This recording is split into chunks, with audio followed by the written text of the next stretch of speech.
Nigeria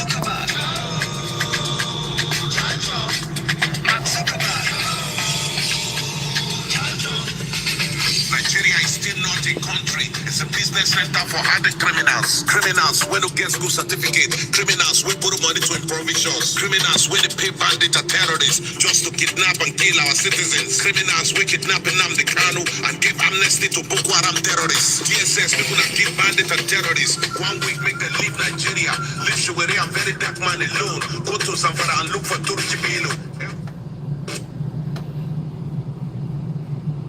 Mark Zuckerberg. Mark Zuckerberg. Nigeria is still not a country. It's a business center for hardened criminals. Criminals when you get school certificate. Criminals we put money to improvisations. Criminals when they pay bandit or terrorists just to kidnap and kill our citizens. Criminals we kidnap Anambra and give amnesty to Boko Haram terrorists. DSS people that kill bandit and terrorists. 1 week make them leave Nigeria. Leave Shiwere and very dark man alone. Go to Zamfara and look for Turji Bello. Well, good morning. Greetings to you guys. It's been a while. Oh. How Nadi? How's everybody doing? I hope we're doing good. Happy. Today is what? Monday. I'm sorry. When? Today's Wednesday. Why am I always getting my dates mixed up? I'm always getting my dates mixed up. Why? Why is that? How's everybody doing? It's been a minute. Your girl was on a mini break and I thought I'd just chill, relax, and enjoy the soft life. Now I'm back to reality. Trust me, I didn't want to be back to this reality, to be honest with you. I can't even catch up. So you guys are the ones that will tell me what's been going on in Nigeria. I mean, of course, I won't lie. I did spy with one eye. I'm going to use one eye to observe, like, what did they happen next? Okay, then I go close them again. Yeah. I don't understand what you they talk. What you they talk? Talk, make we understand. What are you saying? Hey, my brother Miko, welcome. Oh. So good to have you. So good to see everyone again. You don't take small. I run. I beg, I go enjoy soft life. You see, I'm not used to all this life when they live every day shouting politics. Nigeria, I know they used to run, and Nigeria bring me come. Now I bring my leg come out. I don't be they do all these kind of things. So I run. Oh, I run. And even to come back, self was a struggle. I say, Kai, do I have to come back? Do I need to? Ovie, go and rest. I go report you to your wife. Oh, not try yourself. They talk love with your wife at home resting. Ovie, behave yourself. Where I go? I just traveled. I took a quick break. I traveled somewhere out of state. Yeah. I go somewhere. Yeah. Go calm my nerves small, away from all the noise. What did they happen since, Michael? What did they happen? Now go give me gist. Your wife left you 11. I'm not surprised. If you are not shocked, say he leave you 11 years ago. If I leave earlier, she even try. She for leave earlier. Maybe you really need somebody in your life so that you can arrange. You cannot understand. You're everywhere. Yeah, you need someone that will bring it back together for you. Yeah, but not be here. See, I'm for here. Sorry. Sorry. Yeah, it's really good, Michael. Oh my God. I say, Kai. More. Do I have to? And they use one eye shower. I'm not gonna lie, they use one eye, they spy wetin dey happen. Ovie, you don't double type like this video. You dey comment for somebody that's not yet liked. Now only one like I dey see, and I sure say na Michael own. Ovie, you don't like. I beg, if I never like, make una double tap. Ovie, double tap the screen. Double tap. Double tap to like, or click on the 3 dots to like. Double tap, tap, tap like that. As they do for TikTok. Tap, tap. Eh? Hey. Are you serious? 2 weeks after the wedding, wait till she see. Oh, I'm sorry to hear that, Ovie. Seriously, I'm sorry. Say I didn't mess with you. I just a joke. Eh? Yeah, I'm really sorry. Wetin happen? 2 weeks after, wetin she see? Wetin you do am? Ovie, confess. What did you do? For woman to your waka leave you like that, you must have done something. Oh, you were broke. She don't know say you dey broke before she say she won't marry you. Did she not know that? I mean, she should have seen that already. But before una reach where una say una wan marry, she go don know say you no get money now, abi?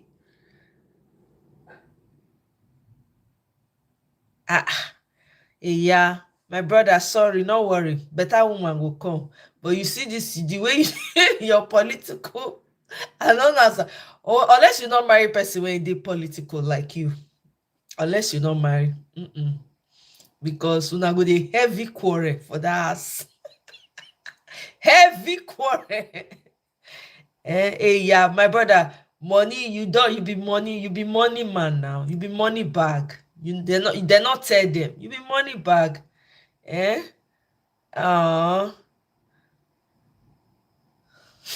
not serious. I no be better woman, no. Forget that. Forget what you dey see for social media. I no be better woman, no. For you, I'm not. I'm not.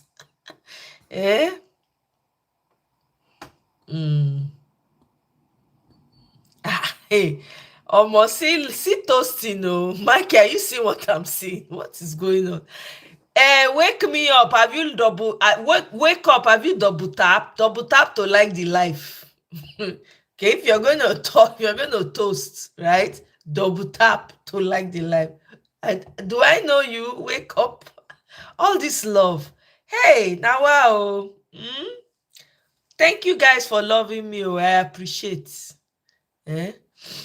One of my friend live wait, let me see.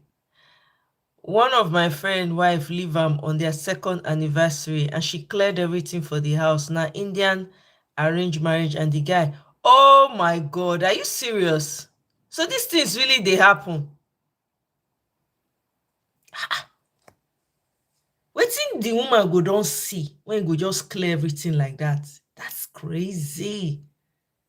I don't understand though. Before the woman or the man go don reach that point, before una don reach that point, so una wan marry each other, una no, at least they go don see you, una go don see una selves now. Say, okay, this one get, this one no get.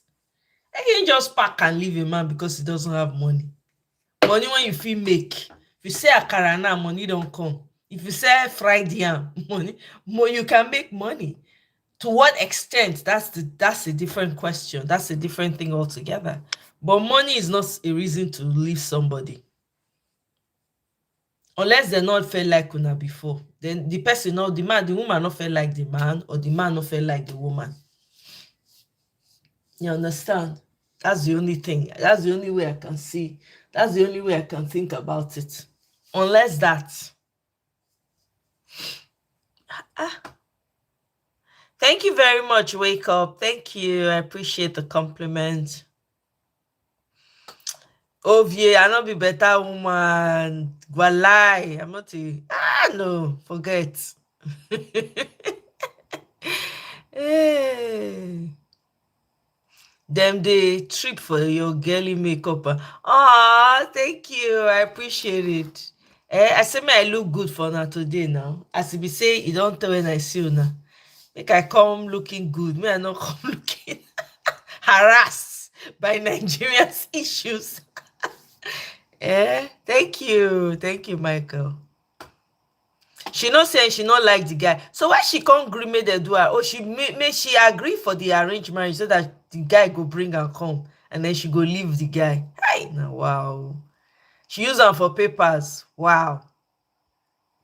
I just say they say Indians not they divorce, that they marry for life. Because their thing na arranged marriage. Even though we get arranged marriages for Nigeria too, but Indians don't, they really do am well. So that they do those kind of things. Ha. Now, wow. My own bad woman type of you not fit you. It's not gonna fit you. Trust me, you don't want it. Eh? You're 44 years old and single. Oh, wake up! Don't worry, you're gonna find love. Don't worry. Love always finds you when you're not looking. You know. Same thing happened to my friend from Iran. Wow, he was looking forward to married life and went to Iran to get married. She left him on that. Wow. Ah. So they do all those kind of things. So for papers, now because of papers, the woman agree marry him then. Wow, this is wild. This is crazy. Wow. No kidding. Ah, now wow, you were born. You cannot be born for one person. No, wake up. You are born for the world. You understand? Hmm.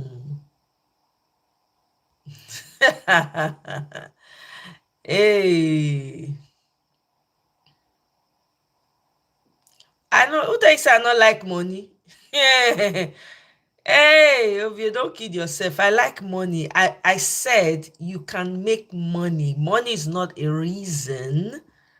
Money shouldn't be the sole reason why you're not wanting to be with someone. Everybody wants different things. Some people go after just basically money. I'm just saying that you can make money as long as you have hands, unless you don't want to, unless you're restricting yourself and you're not willing to expand your horizon and see that there are opportunities everywhere.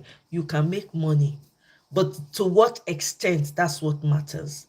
And you understand, so that's all I'm trying to say. I'm not saying I don't like, of course I need, are you kidding me? Who not like money? I like money. Oh, I like money. Die soft life. You think it's easy to live soft life, to be able to travel, have the beautiful things of life, get spa treatments, get, are you kidding? Eh? Hmm. Better make that money. Oh, travel first class, business class, please.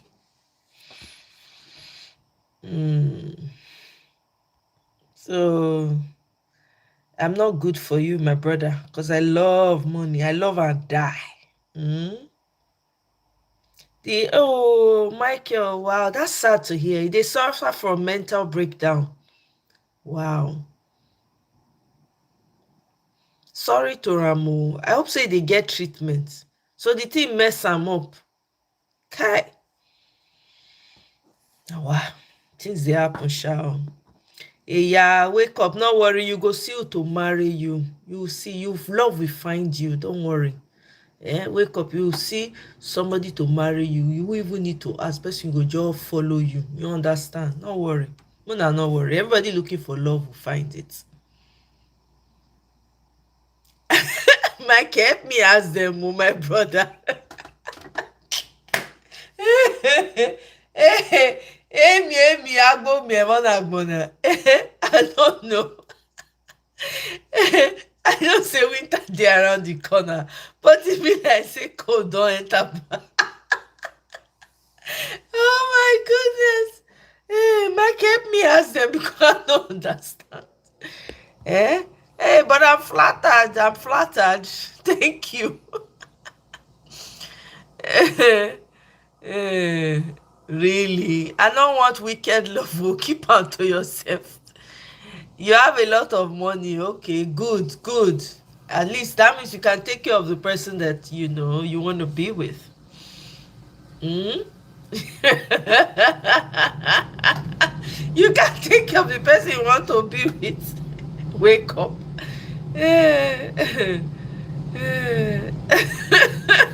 None of the above. None of the above. None of the above. Neither you nor wake up. Yeah. Thank you for the compliment. To say I be person sunshine. Wow, that's massive. That's massive. By the way, una don't listen. The last time the guy text me, na mental hospital, he tell me say he dey because the parents took him there as them think say he wan, oh my goodness, buy one of him uncle wey know dey let am rest. Wow, that is disturbing. That is so wow. Sorry to the guy o. So but then women no dey Canada, no but only that woman go dey now, other women no dey. Do you understand? Hey, wow. Sorry to your friend though. No, I no fit be your village people choice. I no fit be. Trust me. Okay, I no fit be your village people choice. Challenges of being a man. Men have it easy now. As long as you have money in your hand, women will come, you'll just be falling all over you. If you have money, you have a good attitude. Right? I mean, I don't know. To each their own. I don't know. Everybody get within it fine. But wow. But women go date Canada now. You don't need to. Not be only that woman date this world now. Not be only that woman date this world. There's so many women. So if you want no grief for her, you move on. Make you choose himself. The important thing is choosing yourself. If he choose himself, put all the attention for himself. Trust me, people will gravitate towards him. That's the biggest mistake people make. They love themselves enough first. That they want me person give out. You cannot give what you don't have, right? If you not love yourself, nobody will feel love you. Hey, yeah, wake up. I'm only one person. Full of people, billions of people in this world. I cannot be the only person. I cannot be the only person. Over 300 agama lizard before. Okay, so you put me category of agama lizard. Okay, I hear you. No wonder. Oh, if now so you take a toast, no more. Now I see why they don't agree for you. Hey, yeah, come live with you in Paris. Paris when don't turn when our government they tap for Africa. No, thank you. No, thanks. Yeah. Men don't want women who like them because of their wealth or status. There's nothing like building with someone who truly cares for you.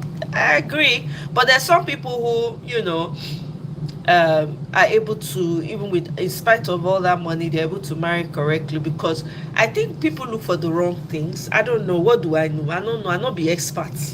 I don't know. To each their own. Just find what works for you. Just find what works for you. I think that's the biggest thing.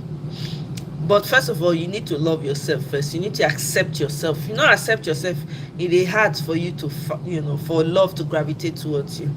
So you got to accept yourself first. So I don't know. I not be love guru. I beg. I just they talk. I don't know what I'm saying. Everybody should work for their money. I don't believe that anybody should be going after anybody because of money. Because money is what you can make for yourself. Do you understand? You can make money for yourself. You don't need it. You can pay. Do your own thing, right? So that you're not dealing with each other based on, what they have. I don't think it's a good way to approach things. I mean, I don't think so. You have to know yourself, be taking care of yourself, dealing with yourself, be able to handle yourself before you start, so that you're not at anybody's under anybody's chokehold. Do your own thing. Okay, we'll be burying agama lizard. I hear you. Exactly. I see Katsina government doing peace. Make I play the video. I pulled it up. I say make I play on for now. Mona, wait. May I play the video for now? I say wow. Yeah. Oh, yeah. Okay now. Can you guys see it? Yeah. wace matsala ta tara mu? Matsalar kashe-kashe, ɗaukar dukiya, ga yanan dai ba sai an ce wani abu, kowa dai ya san abin da ke. To sannan ni tambaya ta a nan, din Najeriya duk inda ake magana ana magana bahilla ce dan ta'adda ne barawo, ai akan magana dai ake yi. To da Allah tambaya ta farko, a ware man kabilar da ba barayi a cikinta. Duk duniya a ware man ita, kabilar da ba barawo a cikinta a ware man ita. Ku Hausawan da kuke mana magana cewar 'yan ta'adda ne barayi ne, ba barayi a cikin ku, akwai su tari. Sannan ba a ɗauki kabilanci aka samu ku, mu sai aka ɗauki kabilanci aka samu, ko ba gaskiya ba? To in ko ba a bar wannan hudodin ba na kashe-kashe da kabilancin da ake dora mana, to babu ranar da wannan abun zai kai karshe tsakani da Allah. Dole sai an koma an ɗauki hanya ta gaskiya, an yi ma kowa adalci.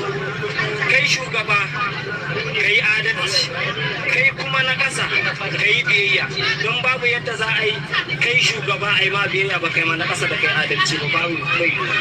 Kai kuma na ƙasa bai yiwu a yi ma adalci ba kai biyayya ba, ko ba gaskiya ba. Sannan ina da wani misali ko kuma wata tambaya akan irin abin da mu in muka yi za a yada shi a duniya, mu wanda aka yi mana ba za a yada shi a duniya ba. Ina ga kwana-kwanan nan duk mai hawa social media ya ga wata matsala da ta faru a yankin malumfashi ne, ana cewa an kai hari an kashe mutane a cikin masallaci. To haka ne ba haka bane, Allah kaɗai ya sani. Amma ni ma ina da tawa tambaya a nan, makamancin wancan wanda aka yi a faskari kuma aka yi shi. Ina ga kowa san Kadisau kuma a faskari take. Akwai wata ranar Juma'a 'yan uwanmu Fulani a cikin masallaci aka kamo su kamar kaji ɗaya bayan da aka yanka su mutum 5, kuma an yi zana'idar su a kamfanin Dauda. Ina ga kila ba mamaki akwai mutanen garin ana tun kayin su girbi abin da suka shuka ke, amma da aka je aka yi masu, aka kama yaɗawa an yi kaza aka kuri abin da su suka yi. To kaga irin wa'annan abubuwan duk akwai su, in muka yi ta zakulo su wala suna da yawa, ko ba gaskiya ba. An yi mana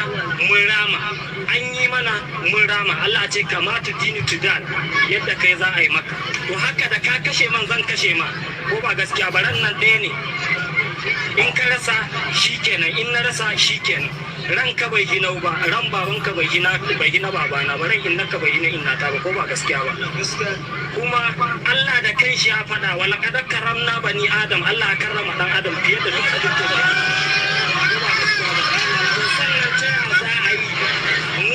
zubar da jinin mu, ku yi tunanin za ku zanna lahiya, wallahi ba za ku zanna, sai dai jiran lokaci kawai. Ga kumance Allah ne ya faɗi da a zubar da jinin mumini ɗaya ba ma je a rushe ɗakin Ka'aba.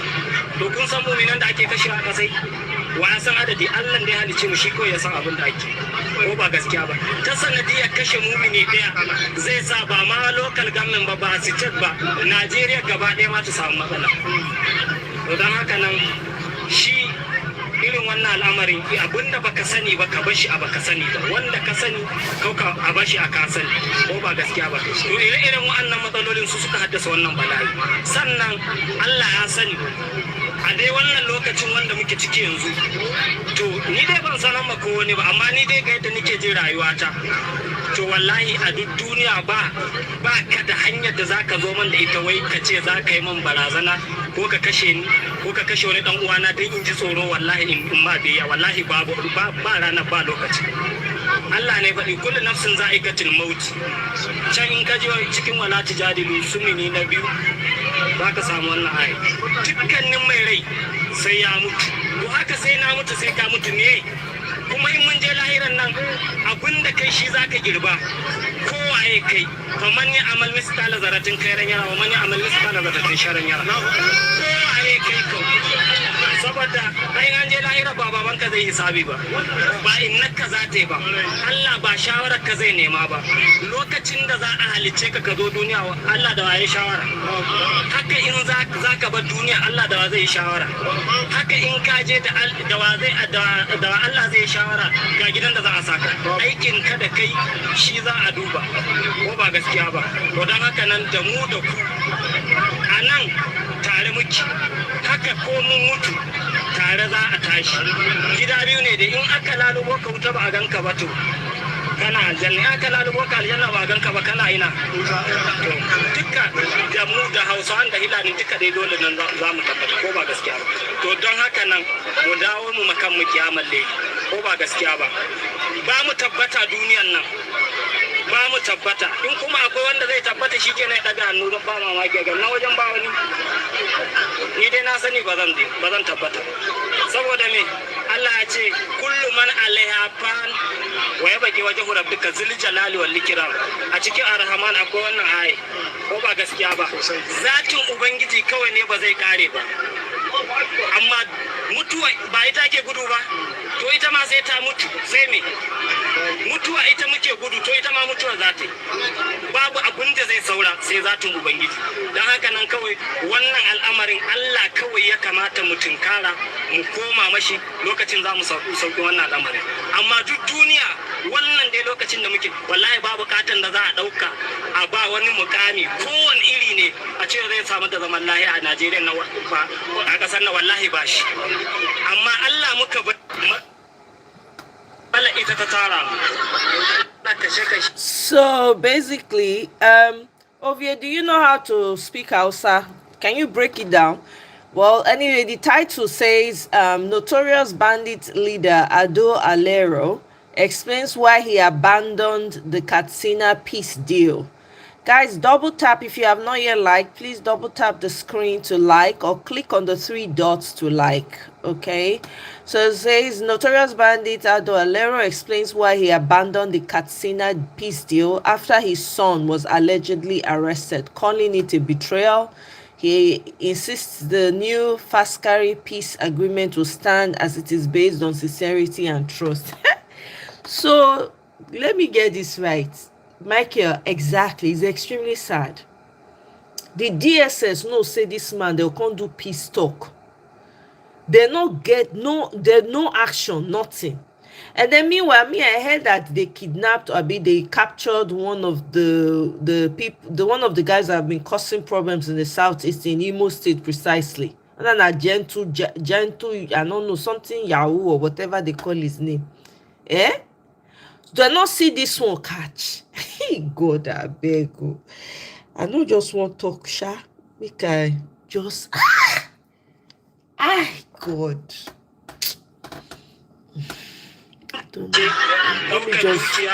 Let me just move forward. I know because I know get it I want to talk. I have so many videos. The way the revolution against bad governments for Nigeria will start. Welcome, Johan Vince, Johani. As long as Nigerian leaders continue to treat Nigerians like animals and give them this bad wow. That's what he said, huh? All of us to rise up and demand that this country, we must save it and save our own lives. Because the direction where Nigeria they go, the way we are headed, it is almost the beginning of the end. Until everybody come together and say enough of the talk, we need action to fix leadership in this country. If they explain Nigeria to you and you understand them, it then means maybe you say don't get small mental problem. Because on a normal day, you should not understand it. President Tinubu, APC supporters, APC federal government, una go abuse everybody we criticize bad government, where they talk say make country good, but you are unable to answer the simple questions. APC government, President Tinubu, is it that you as government, you don't lost the capacity to protect the lives of Nigerians?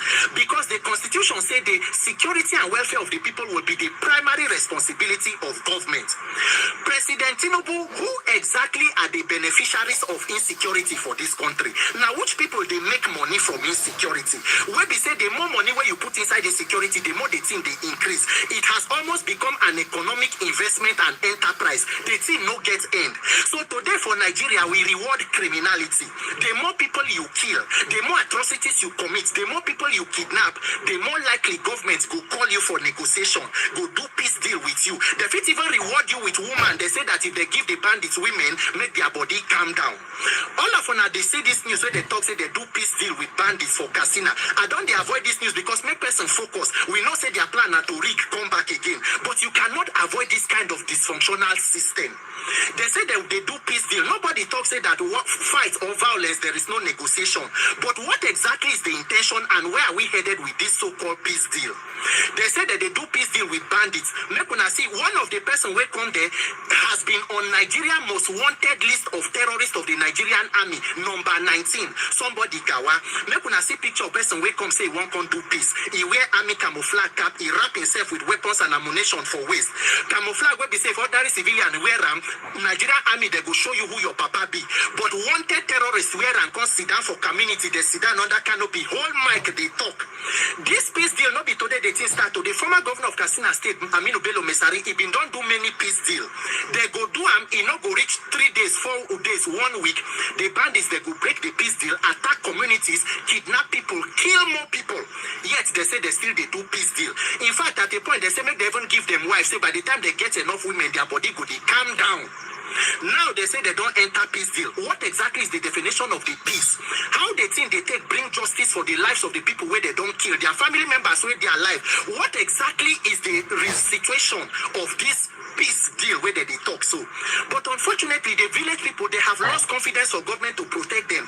They won't make them do anything that can guarantee them to go back to farm without being killed.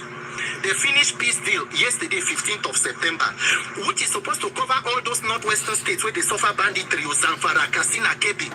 As they finished peace deal on the 15th, today, 16th of September, bandits don't attack Zamfara, kidnapping more than 40 people. Some reports even more than 50 people, including farmers. They collect motorbike and all of that. The people who will sit down, they do peace deal. Ori Buruku Leshe.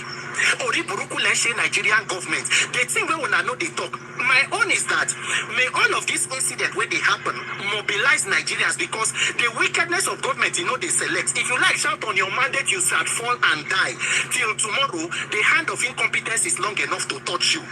South, they suffer. Southwest, they suffer. North, they suffer. Everybody, they suffer. Now, all of us to come together and say enough of this kind of nonsense we call leadership.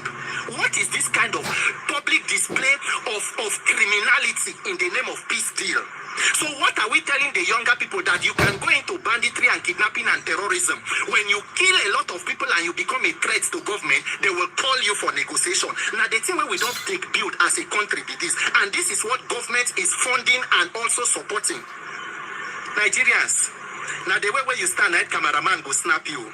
As we they stand, so whether they take us picture, they take us picture. If we decide, say, it don't reach, make we change position, we go change parade. We go change the direction. May everybody come together and say enough. Because this is not how a country should be governed, for God's sake. Oh, my people. If not for the love of Nigeria, I tell you, I will just lock up. And I'll say that Anambra today has found itself in a quagmire.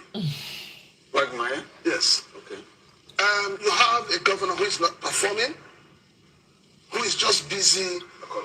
According to Anambra, because the other guys just said he's done much, like 50-70% ahead. That's not what he said. He said if you have worked, I heard him clearly. No, but he said that. For me, you have a governor who has been busy looking for who to fight with, looking for who to hold on to. It's like a man who is drowning, and anything he holds on to, he wants that thing to go down on one side. On the other side, you have an opposition that has, from what we're seeing, that has a lot of debt on his lifeline. So he's not seeing politics as a lifeline. He wants to see how he can get into power to be able to use the resources of Anambra people and pay all the debts he's owing.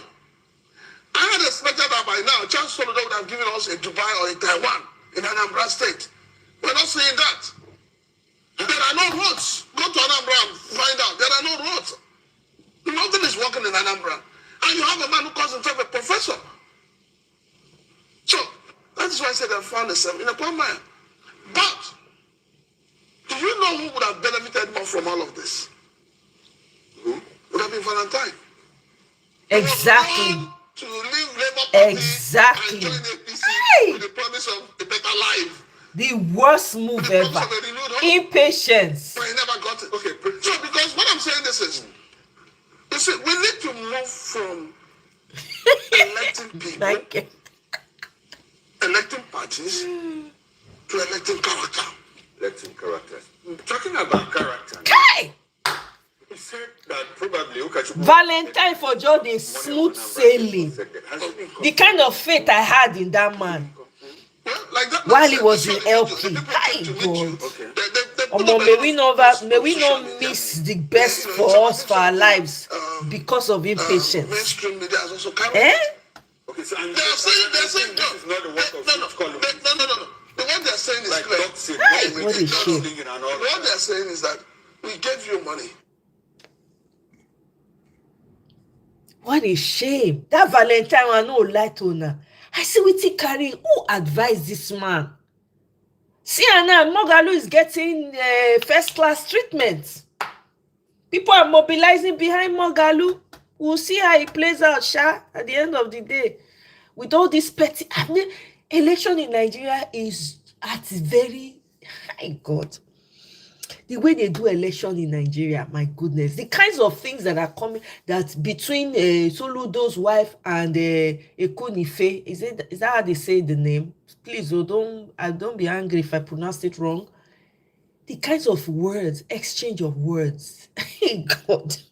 Hey, I say no wonder people just want to distance themselves from politics in Nigeria. How low can you go? What is all of that? How does that elevate the people's lives? How does it make it better? Anambra has fallen to number 33. Anambra will be first before. You don't drop to number 33. PhD, economy, CBN, former CBN, this thing. Oh. Anyway, calm down. Calm down. Ify, welcome, oh. Welcome, sis. How you dey? I'm telling you, the trappings of money, power, and big nyash, and some of it. I'm telling you, Valentine made the wrongest move. I said, who gave this? I said, maybe it is a strategy. I was like, oh, maybe it's a strategy. Maybe it's, how can you? He moved and they yelled the man. Did you see the picture of him where he was taking pictures with Tinubu's daughter? Oh my God. It was written all over Tinubu's daughter's face. The disgust. I say, how can you? It better make you say, you know what? I'm not even participating in this politics since Labour Party cannot get it right, and go and focus on your businesses. Than you move to the worst of the. No, that man don't destroy a political career. I don't know if he's going to rise again. I don't know.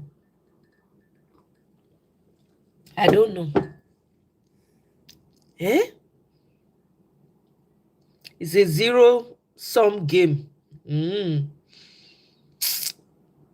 I did talk and say the so-called educated. Now they was pass. The education in Nigeria, we need to revamp.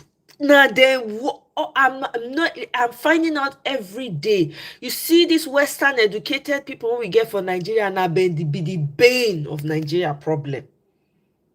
Unfortunately, myself, most of us here are educated, but you must make sure you tap into your native intelligence. I'm sorry. Our ancestors did not go to school. How were they able to live peacefully and have understanding and have rules that they lived by? How? How? As I've seen the news, say they don't arrest this guy, General the Yahoo, but there's a problem. And the problem lies in this video. And if Hokus Odima is denying that he did not have any meeting with Gentle and with my master and all the rest of the commanders, if Hokus Odima well over this, Hokus Odima must die. And I am standing, making the world and our people to understand the kind of evil man that Uzodinma is. Standing family and standing gidigban, telling our people this. If Uzodinma did not have meeting with me and my master, with other commanders, let I not be. Now, after watching this video, my question is this. Did the Nigerian army arrest General Yahoo because of all the atrocities when on they commit, or because he not start to dey call names? Do you understand? Because as short as this video carry a lot of weight. Yep. Carry a lot of weight. Yep. This guy, they allege, say go get meeting with the present governor of Imo State, Hope Odidika Uzodinma. Do you understand? And he even went further to say Hope Uzodinma should come out and swear. Now, I'm curious about the kind of meeting that the governor is having with these guys. These guys that are being linked with kidnapping and buying of people. He even went further to say Hope Uzodinma had a meeting with him and other commanders with the master. Boom, now they don't arrest the guy. It's suspicious, right? It's suspicious. Now, if you say, let's say these guys start to talk because they don't betray him, maybe one agreement is not go the way it's supposed to go. But yeah, they say they don't arrest them. But again, another thing is this. Was there really terrorism? Most of these guys now sponsor them. I don't watch, you see this General the Yahoo, and they watching videos steady. You go know say this guy now sponsor him. There's nothing I get. You go know say they sponsor the guy. Do you understand? You won't know. It's clear on all these videos. Go and watch them. Do you understand? It's clear. Now make it make sense. How did this guy get this kind of gun for a side bush? How? Did he plug gun for tree? Did he plug bullets for tree? There are a lot of questions that when you ask, if you connect all the dots, you will understand that a lot of these things are not real. What people don't understand is that just the way, if they ask you, what do you do for a living? Right? You say, oh, I am a banker. I am an entrepreneur. That's how some people's business is Nigeria. Yep. What do you do for a living? Nigeria is what they do for a living. To cause problem and to make sure Nigeria does not work. Yep. And that's how they make their own money and benefit from it. And I'm talking about politicians. Do you understand? Now let's go back again. Where this guy get all these guns from? Who can't give him all these kind of guns? Now army if you bring them come this country. Now army if you bring all these guns come this country, or police. Now military in general. So how did he get to his hand? That's another thing. This guy don't commit. Now there's a particular video where we go viral that time, where we say 3 guys dey for ground. Him blast them, you should shoot them, back. No 2, nowhere cloth for ground. In the talk, I don't want to just play the video because of community guidelines. Now in that video, in face no show. The guy face no show, but if you hear the voice actually they similar, right?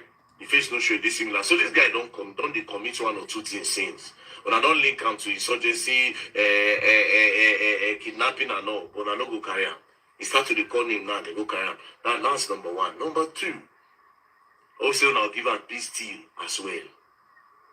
Because even I think if that guy for casting a peace deal, there's nothing people cannot do again in this country.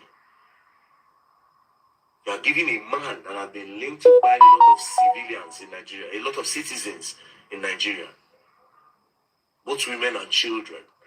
That's where they link to kidnappings. That's where we say, in all of this, a lot of lives of our own Nigerian army, our own military men go down. They give a peace deal. And they watch the video, I just shake my head. That's why pack cartridge, pack bullets, full body. They talk.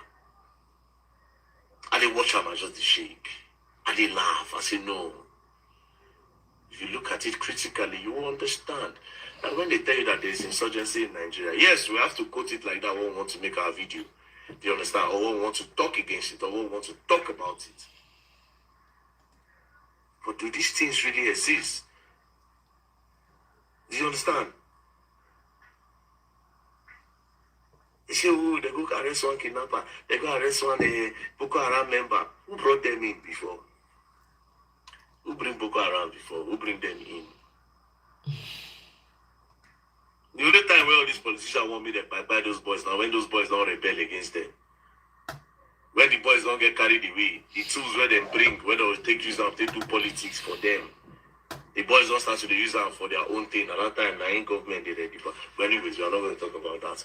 But I won't be saying, the question is this. Should we arrest General Yahoo because he don't commit a lot of atrocities? We want to link his name too? Or because he not started to call name when not supposed to call? You know, that's just my harmless question. Or is it that he's lying against the governor? Is it possible that the governor did not have any meeting with him, or he's just lying, or he's just saying it? Like, I want to know. I'm really curious. What meeting is he talking about? What was discussed in this meeting? You know, he used to ask, bro, this country. Anyways, peace and love. Don't play. That's it going on. See, Tinubu started with the so-called reform. There was never a time he told us that between this time and this time, the issue of prepaid meter with NEPA will be over. Every Nigerian must have it. If you don't have it, we are going to surcharge your disco. We didn't hear something like that. They just removed the tariff, and people are paying through their nose for darkness. They remove fuel subsidy. No timeline as to the benefits. You know, that by so time, you can't see the benefit of this fuel subsidy that was removed. Nothing. So you can see that this deliberately deceived Nigerians, because with the self-subsidy removal, you are still borrowing money. You are still borrowing money to even cushion the removal of fuel subsidy. Look at the contradiction. You borrow money to replace the money you remove. What kind of economic magic is that? You can see that there is no light at the end of any tunnel. In fact, there is no tunnel. That is why some of us have been insisting. Mr. Okoro is telling me now that initially he supported the, but from the beginning I never did because I know that this is not going anywhere. Thank God I've been vindicated.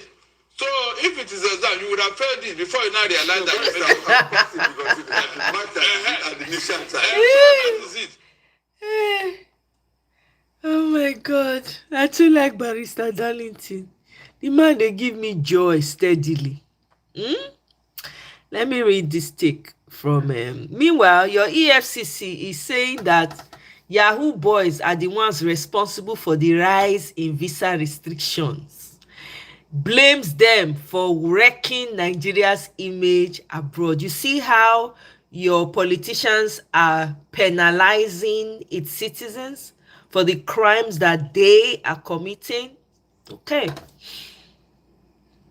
To talk about is. Let me read this. This is Dr. Mu, right? Says, Bola Ahmed Tinubu is not clueless. Initially, I viewed BAT as out of touch with Nigeria's challenges. However, after studying his economic and tax policies, I have unlearned my earlier assumptions and reconsidered my position. While I expect criticism for this shift, the evidence has led me to a sobering conclusion. BAT is far from clueless. His administration is actively implementing policies that unequivocally aim to deepen poverty for Nigeria's poor and erode the middle class. By the end of his tenure, we will be left with only the extremely rich and the extremely poor. BAT is an innovative manufacturer of poverty. Kudos, BAT, for such a bold vision. Where is the lie? It's really intelligent. Where is the lie? Where is the lie? Have to do with Australia today. To move ahead and make headway. You get grow thick skin. I know they hear you, boo. Please, make una help me explain what the guy they talk. The deeper life and the feeling how can make it had a better beg anyway. You know, you know, make business. Most times you are looking for destiny helpers. You want to partner with billionaires. You want to partner with all those rich men. The Bagana government. Oh, destiny helper. Most of them will be for preference. Most of them making for them. But could I help me explain now? Where are my Igbo brothers and sisters at? Most of them, background government, you got more supply a lot of products. Has to go, we pay. Don't we get 10 years, how about go? You only keep back to go one way. And most of them, and we do conscience. How my police are how my DSS are how on a government. Where is the interview, Michael? Where is the interview so I can stream it here? Most of them estate have been in here. You dare not even cross the gate. I want to get even like tyrant and the estate gate itself, get here and sell. If you are doing anything with them, be it legitimate business, be it on street, or in how will you make it? Make sure you are keeping record to your advantage in such a way that God. Where is the? Sorry, let me see if I can. 100 million, 50 million. Letter I will give. Okay, I don't know if it's okay. Yeah, please send it to me. Who did he do the interview with? Because here's the thing, you see that tax that's coming up in 2026, it's not for Nigerians. So you know France is falling. I hope you know. France is every day they protest for France because things have become harder. They suppress the news, right? Those taxes are going to, and apparently, allegedly, word on the street is that T-Pain don't sign off. France go they do free mining for Nigeria. Now their source go come from. Okay, so those taxes when they impose on Una, that's what they're going to. It's going to France and London, because London too is about to fall. Okay, we could not know. So 2027 is it's either go hard or go home. And the funny thing is that these people are going to be fighting alongside T-Pain. So the fight when we get not be here. So I wonder what I won't be surprised that this guy is also part of it. I won't be surprised.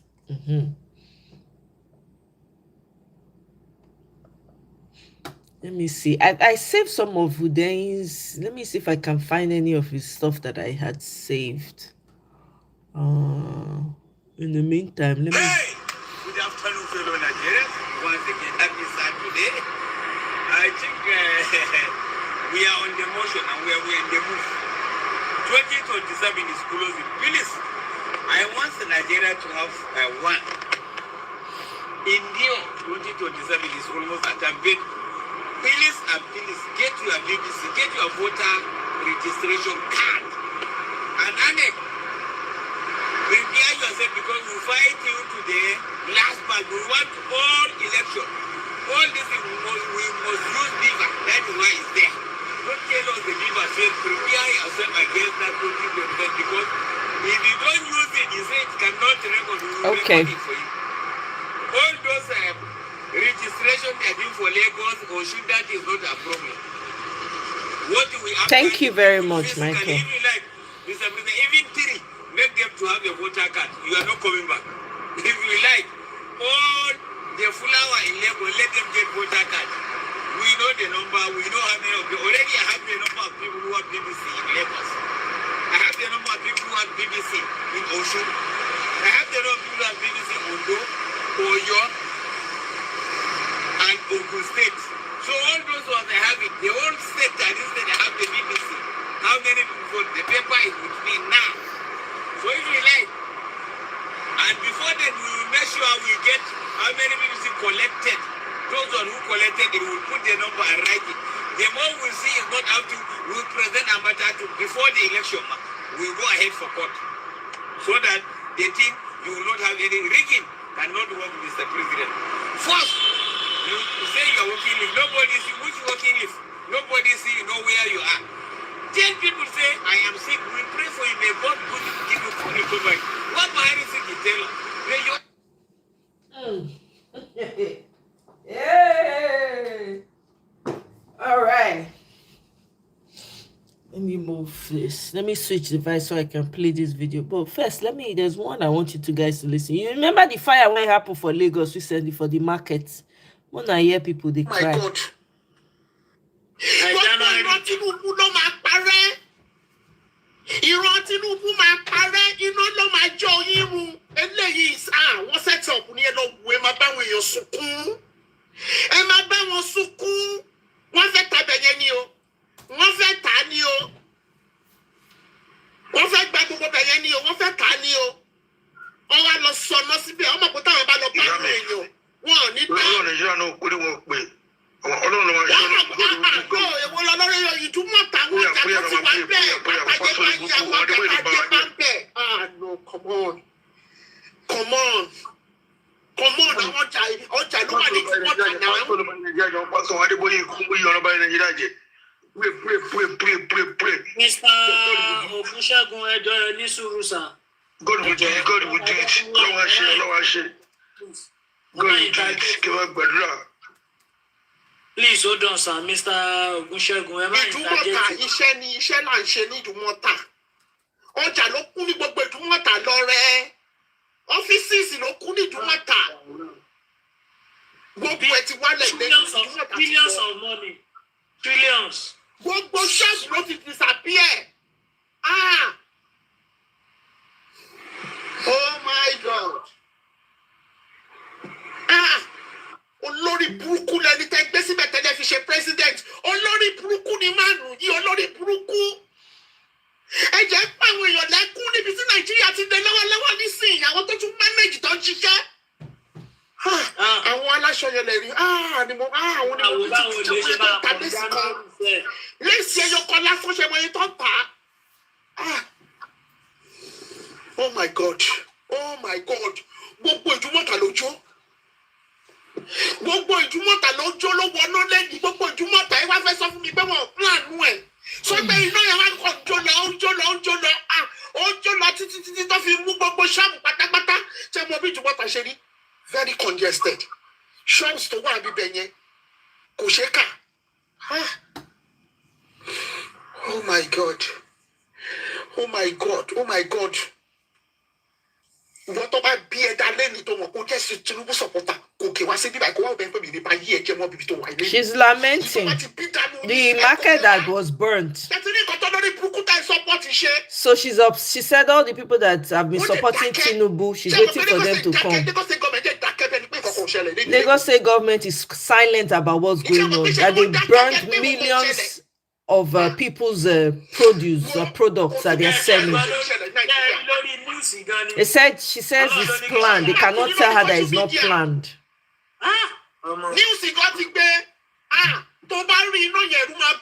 Said the fire was wild.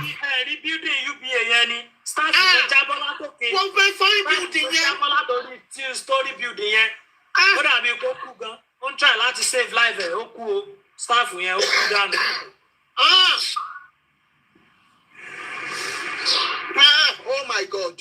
Ọ̀fọ̀ ló ṣẹlẹ̀ lẹ́yìn o. Ọ̀fọ̀ ló ṣẹlẹ̀ lẹ́yìn tí ò bá yé most people. Àwọn èèyàn tó ti níṣẹ́ lọ́wọ́ tó ń manage ní Nàìjíríà bó ṣe lé yìí. Ẹjọ́ tún sọ wọ́n di ẹni tó ò níṣẹ́ wọn. Wọ́n sọ wọ́n di aláìní, ẹ tí ò ní sẹ́kẹ̀. So those who have businesses, they've turned them into people that don't have anything. Those that even have money that are managing, they've turned them into people that don't have anything, that cannot manage anything. Okay, so I think this woman has a shop in Idumota that was affected as well. So she's upset. She's calling them. She's like, all these Tinubu supporters, if you people should come and you people, the man that you people were campaigning heavily for, come and see what he's doing. The Lagos State government has not said anything about it. Nobody is saying anything. It's quiet. That the way the fire was coming, right, you could tell that nobody can tell how it wasn't planned. It was intentionally planned, right? Because they want to take people's properties. They will not get it. That's the thing. Until it shows up and it consumes all of them, all the supporters of Tinubu, they won't get it, unfortunately. I don't even try to convince them anymore. Me, I not even bother. I don't waste my time. I will not. Okay, so yeah, so let me move this device over to. So the one that is it the interview 5 days ago? The one that says Ibrahim Traore's path to liberation, insidious way US controls African nations, states. Is that the one? Eh? Mikey, I beg, let me know. That's what today, David Is it this one? United. You said recent. Is it a? Let me see. Let me go to his channel actually.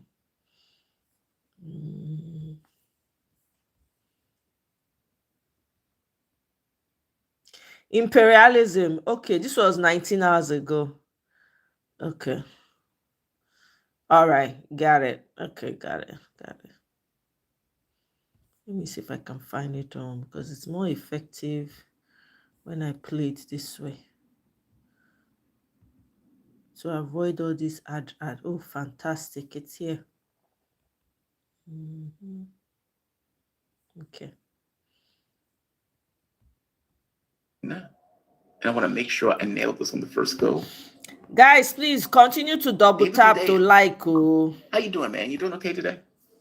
I'm great, thank you very much. And it is Hundeyin, correct? Correct. Yeah, nailed it.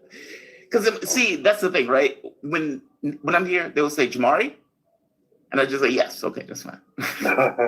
Because from their point of view, the way they put their words together is different. It's supposed to be Jamaro, Yeah. Jamari. Yeah. It's like yes. I know you're talking about. But I do want to get names right. For some reason, I want to say Hundeyin, and in my head, it makes the switch. That's wrong. Hundeyin. Just for the audience, David Hundeyin, investigative journalist, author, filmmaker, founder of West Africa Weekly, and his 2023 James Carey Fellow at Cambridge University. Thank you for joining me, man. You doing okay today? I am. Thank you for having me. Always, man, always. When you are looking at news recently, what is the thing that has bubbled up is, from your take, one of the most important items that the West doesn't necessarily get to see, but is holding relevance? And it could be the continent of Africa or a specific space in Africa like the Sahel. What are you focused on currently? Well, there are a couple of stories, but I guess the one that has my attention currently isn't actually from the Sahel. It's from Nigeria. And it's essentially, it's basically there's a sort of meme / story making its way around the public space that says that Nigeria has exited the IMF program. So basically, Nigeria doesn't owe any money to the IMF. That's good. It sounds like great news. It sounds like great news, right? And then the flip side of that is Nigeria is now the world's third largest debtor to the World Bank and Africa's largest debtor to the World Bank. So basically, money has been shuffled around on the books. So the Nigerian government is going around spreading this meme that somehow we're fiscally responsible. We've taken Nigeria out of indebtedness to the IMF. So we're not, in actual fact, Western puppets because we've taken Nigeria out of IMF indebtedness. Meanwhile, Nigeria has become the most indebted country on the entire continent of Africa to the World Bank. Right? Nigeria has about $40-something billion worth of World Bank debt, which is just so basically it's like borrowing from the World Bank to pay off the IMF. Borrowing from people to PayPal. Yeah. So essentially that's what the state of Nigerian public finances have been reduced to. So they're basically shuffling money around the books to try to make things look a certain way. And this is sort of connected to that. It's not exactly the same story, but it's connected to that. As part of their drive to raise revenue, tax revenue, to pay off these unpayable loans, they've created this new tax bill, which is supposed to come. It's been signed into law, actually. It's coming into effect on the 1st of January next year. Yeah. And one of the provisions of this bill, I mean, from an American point of view, you will find it extremely totalitarian. But one of the provisions of this bill is that from January 1, 2026, no one is going to be able to operate a bank account in Nigeria without getting a tax identification number. And in addition to that, every transaction, like every payment that moves through your account, every bit of money that goes through your account, your individual, your personal account, for some cockamamie reason, is going to be counted as income. What? Yeah, Wait, let me put this right. So any money. So if I move a couch and somebody gives me $50, I put it in my account. They'll say, okay, that's income.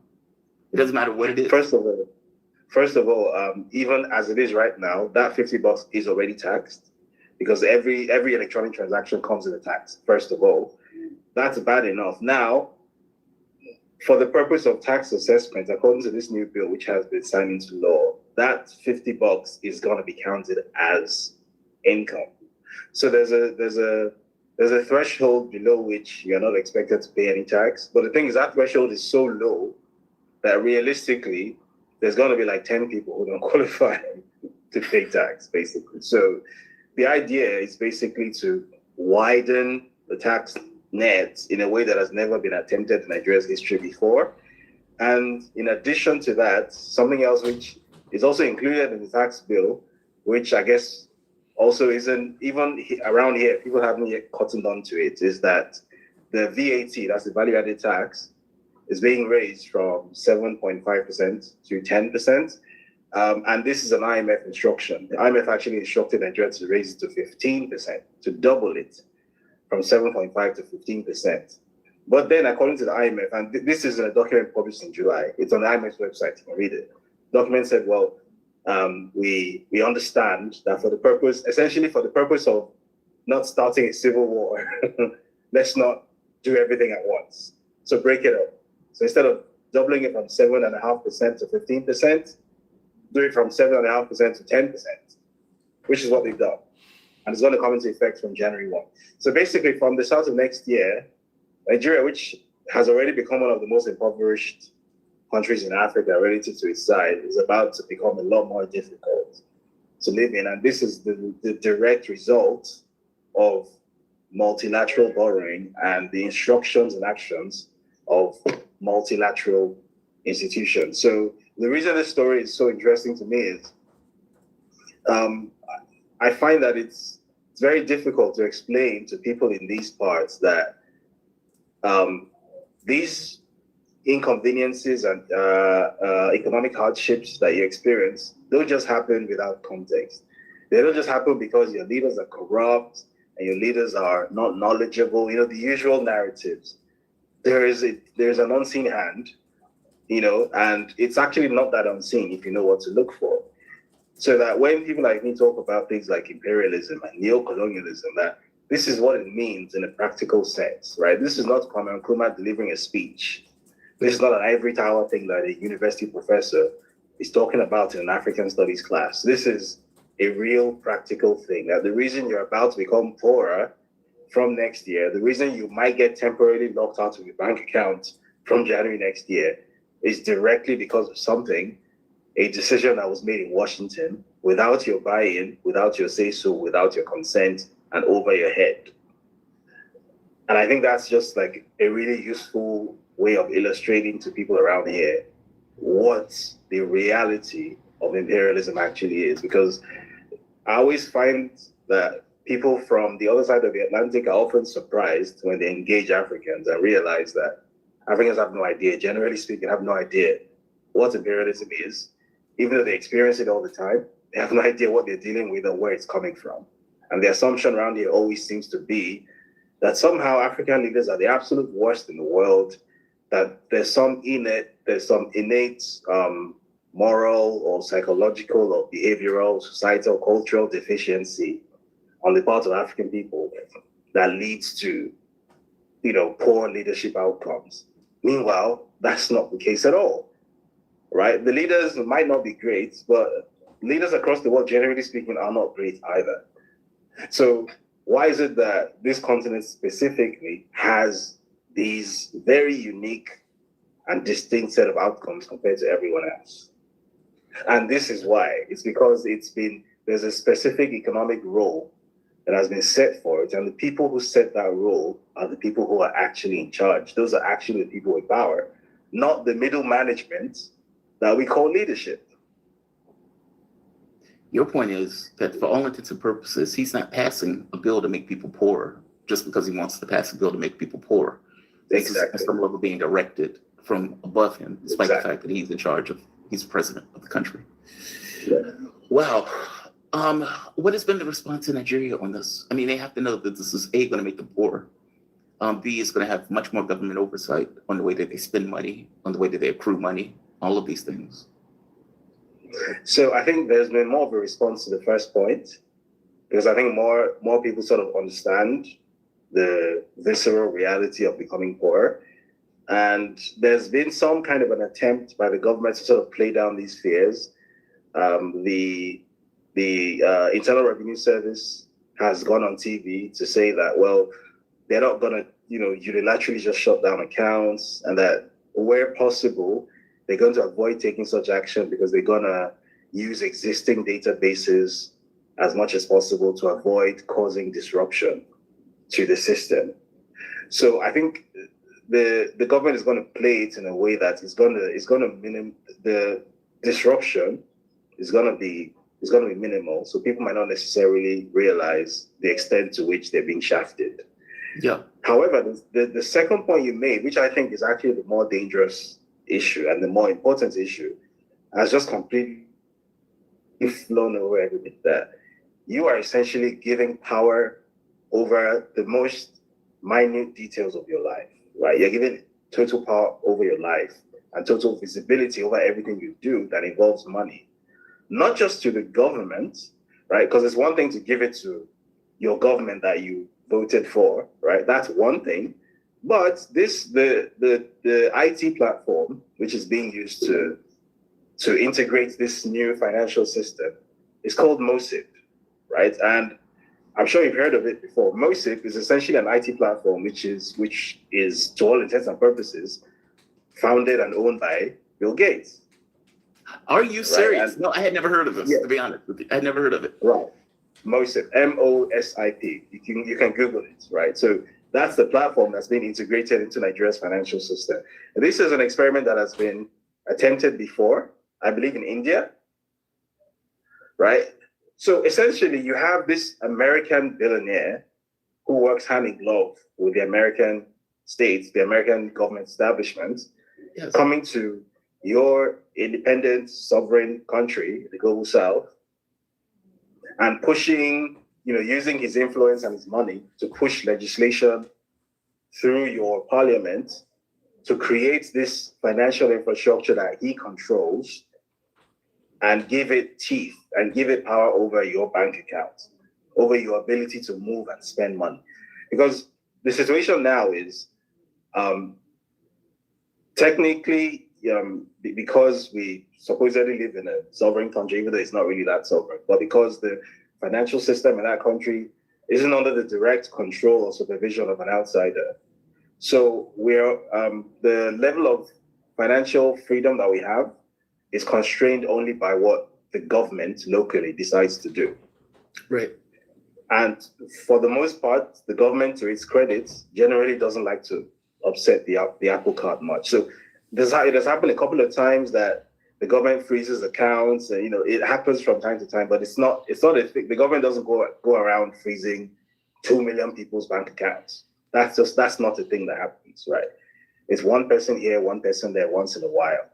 Guys, And please when people continue make to noise double about it, tap it's to right in like. Okay, please. Generally speaking, Or click the three state does not like dots. disruption to the financial system. But what this is going to do is that this is going to give an extra level of power to an outsider. So in addition to the government, there's going to be an external entity which nobody in Nigeria has control or oversight over. That is, at the very least, is going to have full visibility over all financial flows within the Nigerian electronic finance system. And I don't see how people don't immediately recognize this as a huge national security risk, as a huge violation of sovereignty. Like, this has just completely sort of flown under the radar and just gone above everybody's heads over here, because nobody really seems to get why that is such a dangerous situation to be in. I personally, so if a journalist like me, for example, like, I have been accused, obviously, of being Kremlin-backed, whatever the hell that means. I've been accused of being pro-China, all those things, right? All the word soup that is used to describe someone who is not Western aligned or who is not pro-Western, right? Which I most definitely am not. So currently, it is the case that I'm able to transact in Nigeria. I'm able to move money around. I'm able to do whatever I want. Even though the Nigerian government isn't really fond of me, but I still have a measure of freedom in Nigeria, at least financially, even though I'm not physically located there, right?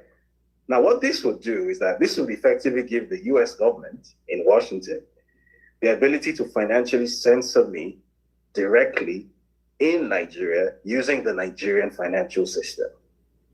What is MOSIP supposed to even do? I mean, that's the thing that's supposed to give the government, I guess, oversight. Is that so? What it's supposed to do? Essentially, MOSIP is the God's eye of financial systems, basically. So it's essentially this huge financial infrastructure, electronic infrastructure that gives whoever is in control of it full visibility and oversight over where money goes, with whom, and in addition to giving oversight, like it also gives you control over where money can be allowed to go. So essentially, people can be financially censored. People can be basically unpersoned. So if you remember a time when there used to be a lot of talk about this thing called the social credit system in China, which may or may not have existed, this is a social credit system for real. Because essentially, the premise of this dystopian social credit system that we were told was that if for whatever reason the government isn't fond of you, you can basically be turned into a non-person. You will not be able to do anything. You won't be able to buy tickets to travel. You won't be able to buy food at a supermarket, that sort of thing. This is essentially what the power that MOSIP gives, in addition to taxation, because MOSIP was marketed by the Gates Foundation as a taxation solution primarily. The idea that was used to sell it was that in emerging markets, in developing countries, that a lot of the economy is sort of the gray economy. It's not formalized. So even if people are transacting electronically, it's difficult to know what the purpose of the transaction is. It's difficult to know what is going where. So what MOSIP proposed to do is to give a state full, like 360-degree visibility over all the money that is circulating electronically in an economy for the purpose of taxation. But the thing is, yes, taxation is one purpose, but how many other purposes can it be used for? Exactly. And would I want, certainly in the US, if such a thing were proposed, like it would get shut down like in 5 minutes. No one would want to have anything to do with it. About rando billionaire having full coverage and visibility on your account. And but they're getting paid for that too, right? I mean, he's not giving this for free. I would imagine he's going to get whatever tax revenue. So, first of all, there's definitely going to be some sort of a cut, I guess. But even more importantly, like it's not the amount of money that he's getting paid that I'm worried about. It's the data. The data is far more valuable than whatever cut of the revenues he's getting, because think about it. At no point in the history of humanity has it happened that, a country of this size, we're talking 215 million people. The financial system has, I think, 90-something million bank accounts, at least. Or no, I might be overselling it. I think 60-something million bank accounts. So I don't think at any point in time in human history has it been the case that an economic system that big has been essentially in the full control of one person or a tiny group of people who can basically have full visibility over absolutely everything that is going on inside it, and can also decide essentially to switch off pipes and taps where they don't want things to flow to, and basically shape society in a way that society has never really been able to be shaped before. David, that is outrageous. That is outrageous. Who the hell wants Bill Gates having that much oversight? over? Nobody. But that's and that goes to the heart of the problem, because was this debated in public? No. Did regular people, Nigerians, get a chance to engage in any public discourse, in any consultation about this? No. What simply happened this was never even litigated. Like, this wasn't even fought politically. It was just agreed upon by the political space. So it supposedly passed through the House of Representatives, and then it passed through the Senate. But the thing is, if there's enough money behind something when it's passing through Nigeria's Houses of Parliament, you will never hear about it. So what is supposed to happen is there's supposed to be a first reading, second reading, third reading, after which it's adopted in the House. Then it goes to the Senate, and first, second, and third reading.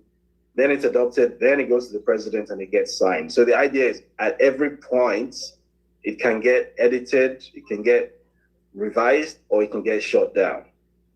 That's the idea behind the system. It's basically modeled directly modeled on the American system. But what simply happens here is, if there's enough money behind something, the first, second, and third reading will take place on the same day. And then you'll just see in the newspapers the next day that so-and-so bill passed yesterday. First, second, and third reading, unanimous. Everyone's, and then maybe if they really want to be like mischievous, they'll simply say they did a voice vote. And how a voice vote works in Nigeria's House of Parliament is the speaker says, if you're for this bill, say aye. And then you hear aye. And if you're against this bill, say nay. And it's nay. And then the speaker basically decides whether the ayes or the nays were louder. It's like the ayes have it. And so, yeah, the ayes have it. And your entire life can be affected by that little gavel tap. Right? So, like, this is a very opaque, like, profoundly undemocratic way of creating laws that govern people's lives. But some white guy with a lot of money is able to control the system in whatever way that he sees fit. And 215 million Africans are basically going to be his big lab experiment in more ways than one. Yeah, what the government is saying is, and we can get more tax revenue. That's the only thing they're listening to. Oh, we can get more money. We can get more taxes. Mm-hmm. We can make the people effectively poorer by having complete oversight over all of their financial affairs. Wow. Is this being rolled out in any other country? Something else I should have mentioned is that this was also recommended by the IMF. So the IMF also recommended that this, it wasn't called MOSIP in the IMF documents, and it wasn't directly referenced, but it was hinted at that the tax infrastructure of Nigeria needs to be like comprehensively rejigged using like electronic solutions and yada, yada, yada. It's very clear what the document was referring to. So again, this goes back to that thing of a bunch of people in DC who have probably, made all these decisions beforehand in America. They basically gamed this scenario ahead of time. They've run simulations, whatever, ahead of time in the US. And they basically brought it fully formed and imposed it on you wholesale.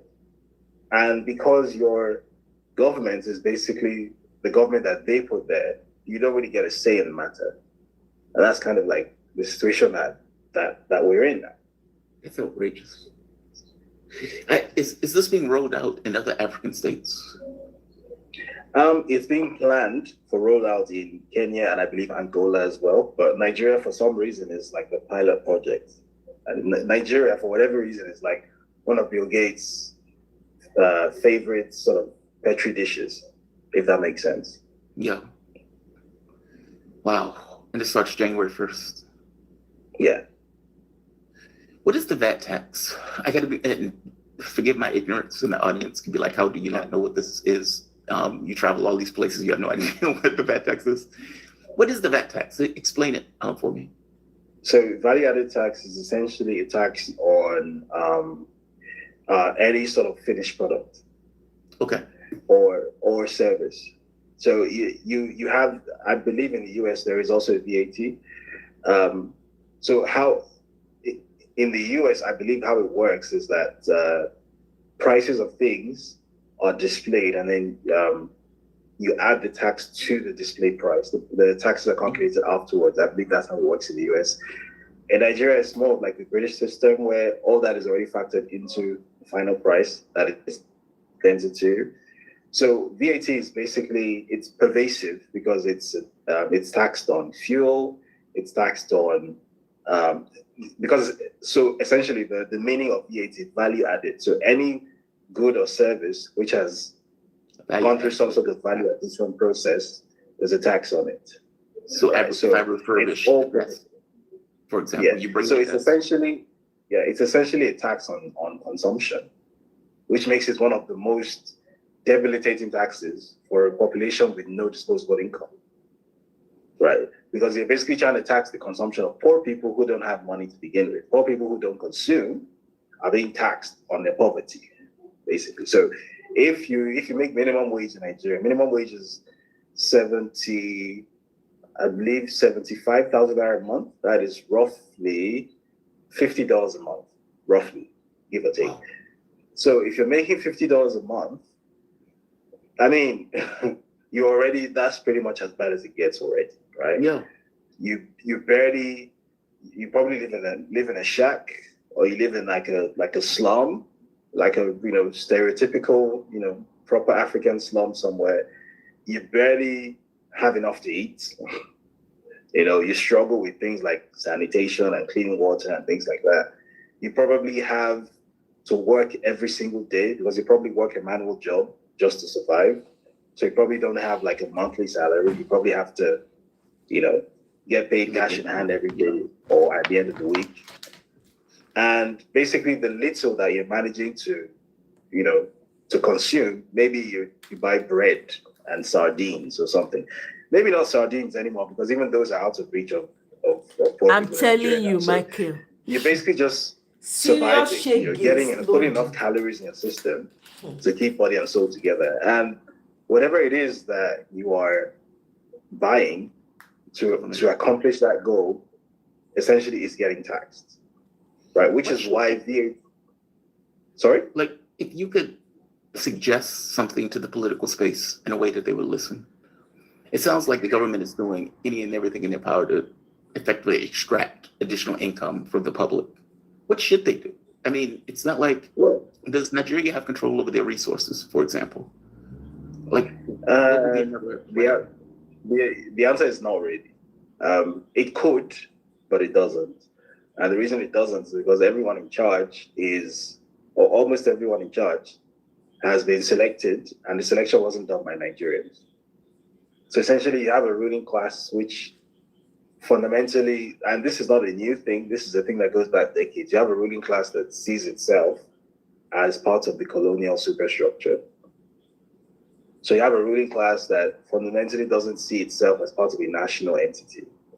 So these are not nationalists. Nigeria has, I think, in its entire existence as an independent state since 1960, I think there are 2, maybe 3 people of all the heads of state Nigeria has had, more than 11 of them, that you could classify as nationalist in any reasonable sense. The rest of them have just been essentially either direct CIA assets, like the guy who's president now, or people who are just sort of hybrid, and they're neither here nor there. They're just sort of trying to placate everyone and keep everyone happy, and their goal is just to stay in power. So that being the case, when it comes to, for example, oil resources or mining resources, what has been the case in Nigeria is that instead of an attempt like what Iran did to fully nationalize its oil industry, or like what Brazil or Venezuela did, that has never happened in Nigeria.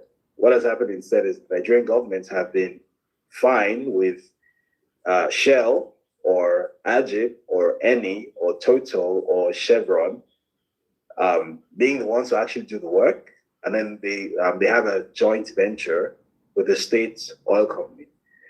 And that joint venture agreement states that the state supposedly takes 50% of oil revenues that are earned every year, supposedly.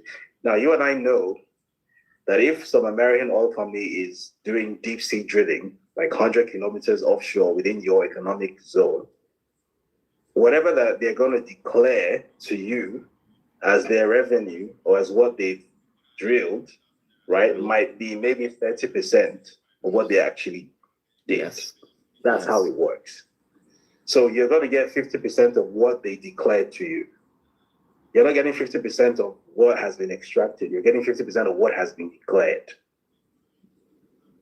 So in that sense, Nigeria has already been getting absolutely shafted for decades. But at the very least, there was still that reliable revenue coming in from oil. Now, with solid minerals mining, it's significantly worse than that, because what you then have in that space is it's essentially almost like a free-for-all.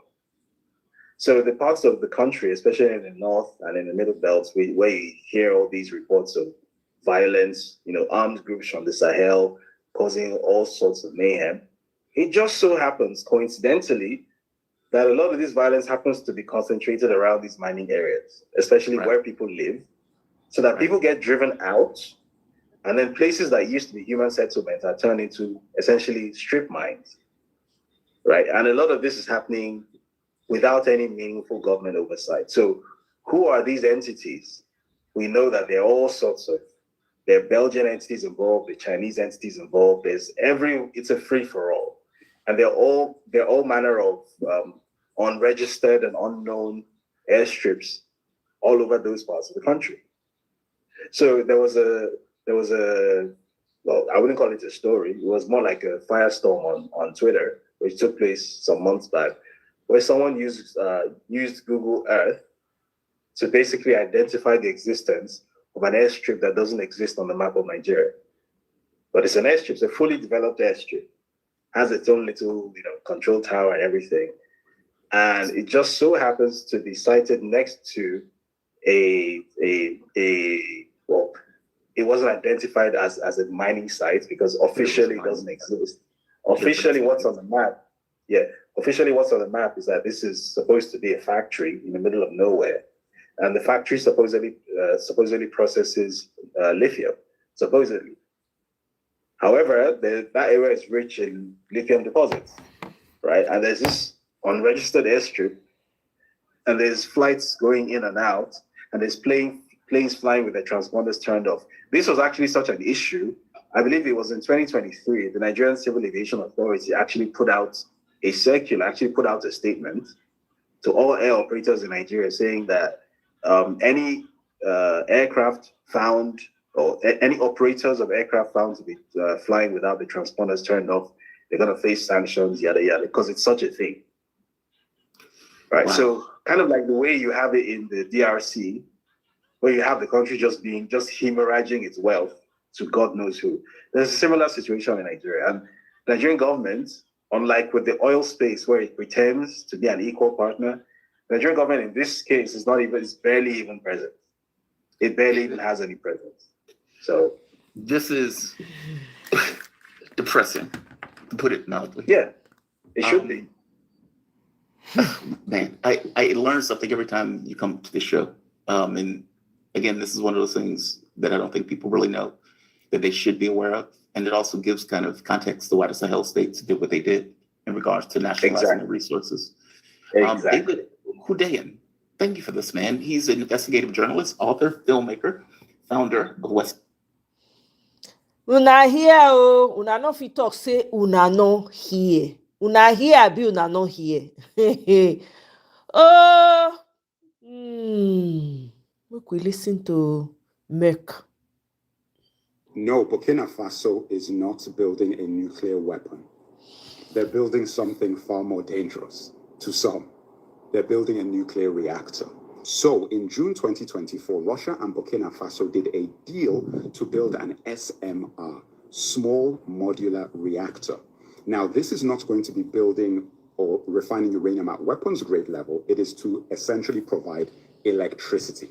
Now, the thing that you have to understand is that Burkina Faso has one of the lowest electricity power for people percentages in the world. I think only 1 in 5 people in Burkina Faso actually have accessible electricity, which is insane considering that they can actually access uranium. And one of the biggest producers of uranium is their neighbor in Niger. So prior to this, and something that I also reported on, was in 2023, they actually did, Russia, Rosatom, the Russian power company, did a deal with all 3 nations, Burkina Faso, Mali, and Niger, the three nations in the Sahel alliance, who are already actively disconnecting themselves from France because France had been heavily involved in those countries. Now, the problem is that France had been there for so long, but hadn't actually helped them build a nuclear power plant for their countries to provide electricity, even though so few people in those countries providing the raw materials didn't actually have electricity. This is how nuclear power actually works. So what it is that you have a reactor and you put the uranium into the reactor. You then hit it with neutrons. And when you hit it with neutrons, it's called fission because the atoms split and it creates a massive amount of energy, heat, that creates steam to turn a turbine, which then creates electricity. So basically it's engineering, and the only thing that you're changing is the source of the power. Now the source of the power could be wind, it could be petroleum, diesel, whatever it is, to turn the turbines to create electricity. In this case, it is nuclear power. Now, the question you would ask yourself is that how can this be a threat to anybody? Because this is a country utilizing its own resources to provide electricity for itself. Well, that's what I'm going to talk about in part 2 and 3 of this series, whichever part you're watching now, because I want to talk about the reason why, how and why the space. That is fantastic news, Michael. Fantastic news. If you want to access my newsletter where I talk about these kinds of things in a lot Loves on daughter, welcome. Oh, I see you. Welcome, welcome, welcome. Please, as you come in, if you haven't done so already, please hit the like button. Like, share the video. I beg una. I beg una. Una see, say many things they happen. Many things they happen when we need to open the eyes of our people too. Una know say our people, I don't know whether they don't know, whether they just choose to be asleep. Sleep is not going to help us in this scenario. Everybody needs to be awake. Because whether you think you are far away or not, guess what? It go affect, it go touch. It go touch who you least say, who you least expect say it go touch. This man is not my favorite person, no. But anytime somebody has something reasonable to say, I will bring it, oh. It's not ever personal with me, okay? So let's listen to Adamu Gaba. Okay. This may sound like a bad news for some of you, but you know, since you have been following me, I'm a realist. I try to, as much as possible, say what I believe. Wow, Michael, that is but fantastic. The way situations of the world is happening today. Hey! We keep talking about the downfall of the United States as the world hegemon, as the superpower. Please pay attention to this. Let me know your thoughts, Michael, and everybody. But unfortunately, the inheritor of this power is not China, as most of you may like to believe. It is Israel. Despite all the atrocities and the issues that is happening in Gaza, Israel has successfully consolidated itself as the undisputed superpower of the global multilateral network. You know, we have two. The world is going to be bipolar. We are going to have the multipolar order and the multilateral order. And if you follow me, you will keep hearing that I keep insisting that we in Africa, we are better with the multipolar system than multilateral system. But the multilateral system has consolidated its base behind Israel 100%. And Israel was determined, was deliberate and dexterous for decades before they reached this position. The Arab nations have been hypocritical for so long, masking and hiding behind religion by deceiving people while allowing their fellow Arabs to be destroyed by the same Israel in the name of luxury that they enjoy and the so-called security that is guaranteed to them by the United States. You knew what happened in Iraq when Iraqi was systematically destroyed to advance the Israeli agenda in the name of the war on terror. You also knew what happened in Libya and in Syria. All these atrocities were committed by the approvals of the Arab countries in the name of trying to hide behind religion, war on terror, but the US is actually strategically working in the interest of Israeli lobby Now, as I'm talking to you, all these press statements you see Arab countries are issuing when Qatar was hit by Israel directly, is all rhetoric. They are waking up far too late when they are completely under the control of Israel. None of them can do nothing in the Middle East without Israeli cover. And all these Arab leaders are known, they are being tracked, they are being monitored, and they have also a time bomb sitting under their seats or under their beds. Whenever Israeli wish to take any of these Arab leaders out, they will do so right now. They have demonstrated it by how they took over the leadership of Hezbollah and the leadership of Hamas, wherever they find them. So what they are doing is just crying out of fear of the imminent death that is facing them, than out of sympathy for what is happening in Gaza. So forget about their tears, are all mostly crocodile. They have been conquered and have been cornered. Love your daughter, thank this is you. what is happening in Europe.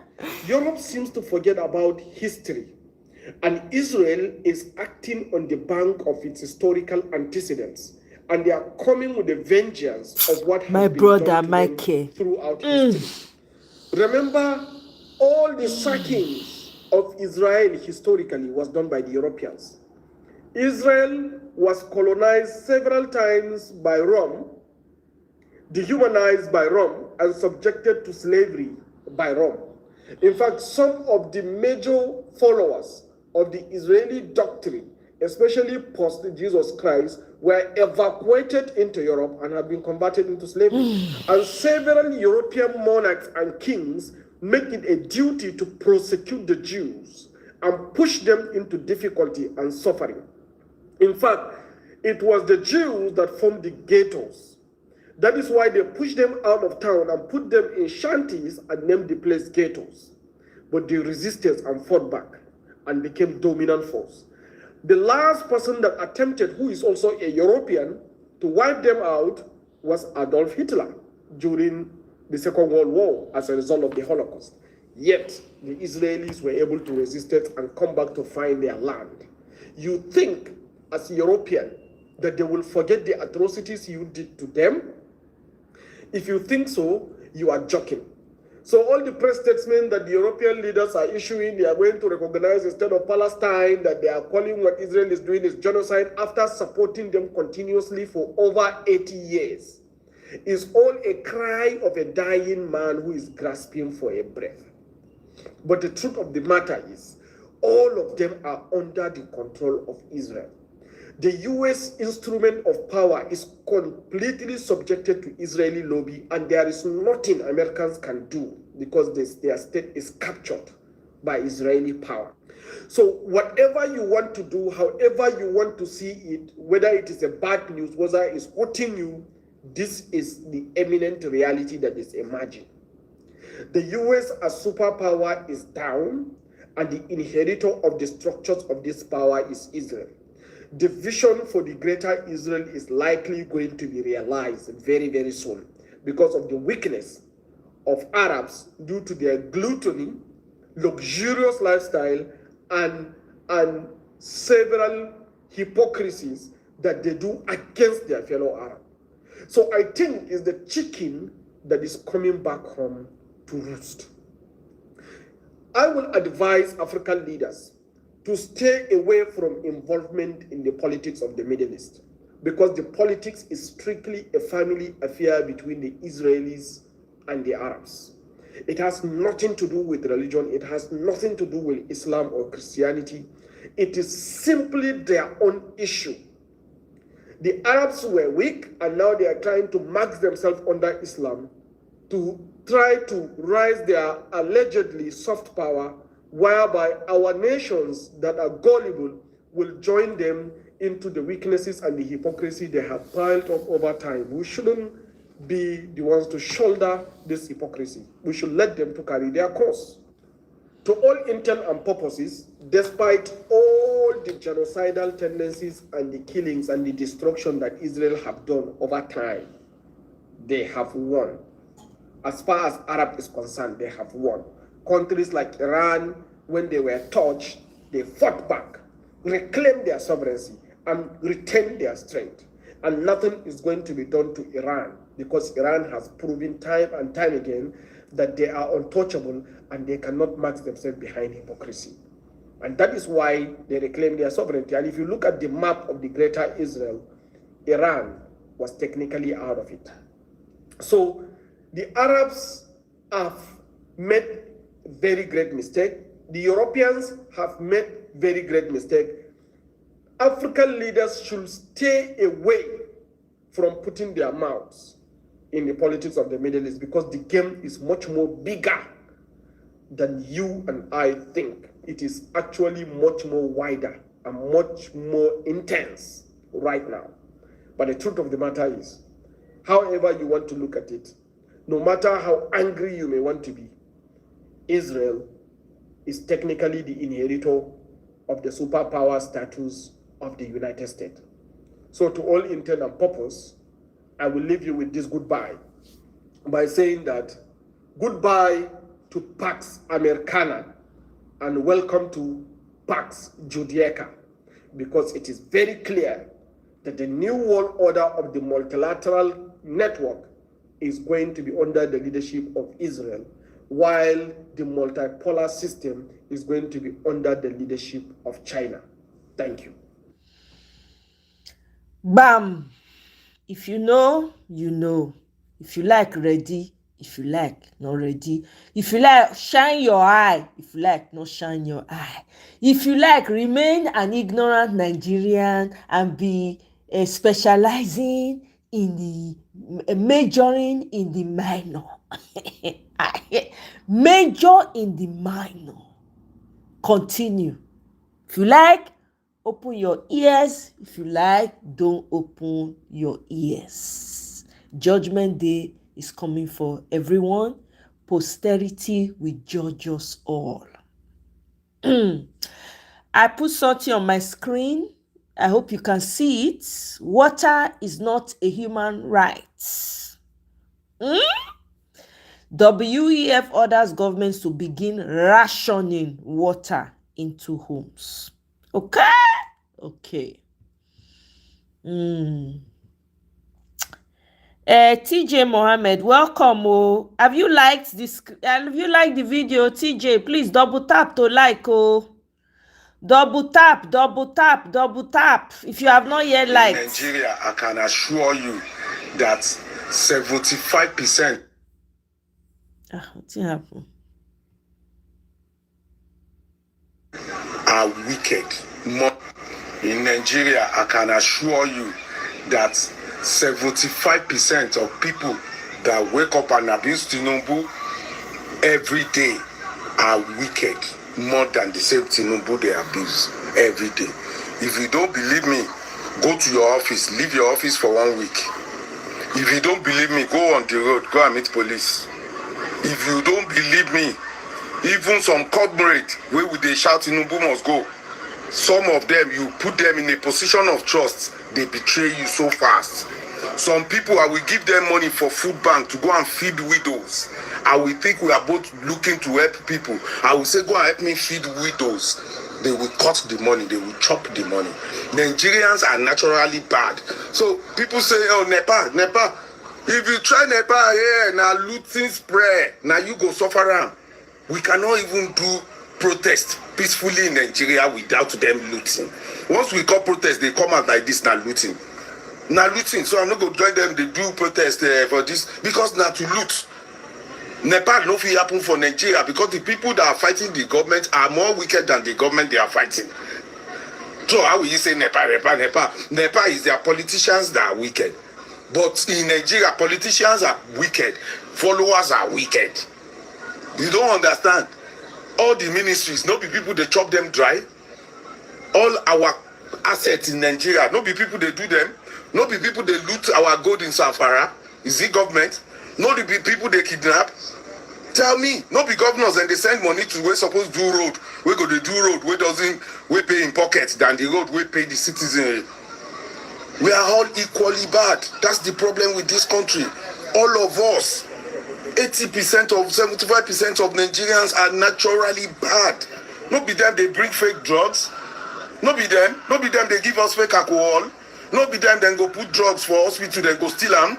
No be them chop mahamala. No be them be your tenants. When their rents don't finish, they are in court using style to stay in your house. Why in Nigeria is generally, all of us are bad. No be them, you go meet, and if we say let's hand them over to God. Even church, temple of God has turned to commercial place. Church has turned to a business center where Daddy Gio is using private jets and using FT bodyguards. And the people on the church are checking to come to church. Come on, we are all bad. The change starts from you. As you lay your bed, now so you go lie on it.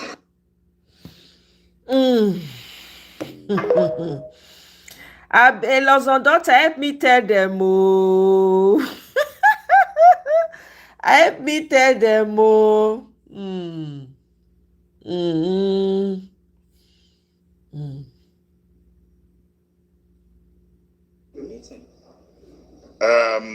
To start with, this is a meeting by opposition political parties in Nigeria, and it's our maiden meeting. And the purpose of this meeting is to galvanize the support of political parties towards judicial and electoral reforms in this country, towards good governance, towards reforming our electoral process. And today we have adopted a name, and the name of this group will be Conference of Opposition Political Parties in Nigeria, COPIN.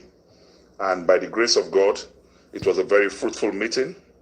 The Labour Party delegation was led by Chief, and we also have the delegation of ABGA led here by yes, and we have the apology of few political parties, but we've all agreed that as opposition political parties in this country, we are going to work together to end the pain and end the shame, democratic shame in this country. We want to make sure that we visibly meet to discuss issues of electoral reform, issues of judicial reform, issues of INEC, issues of rigging, and how we can partner together as opposition political parties in this country to work together to end the democratic shame, especially from the last elections we've seen in Kogi and Imo. We believe that we cannot continue like this as a country. There's a need for amelioration, there's a need for palliation, there's a need for correction. And we have resolved that I, as the convener of this meeting, will drive the political parties, opposition political parties in this country, to do the needful and to keep the party in power in check, to make sure that our democratic ideals, our democratic doctrines, our democratic tenets in this country is respected, and that there will be fairness, there will be equity, there will be egalitarianism in our democracy in this country. And we believe that we have adjourned to meet in a date that will be announced, and we are going to take this very seriously. And the battle to rescue this country democratically for all opposition political parties is a battle of no retreat, no surrender. And we are all committed to this cause. And what we are calling for here is not a measure.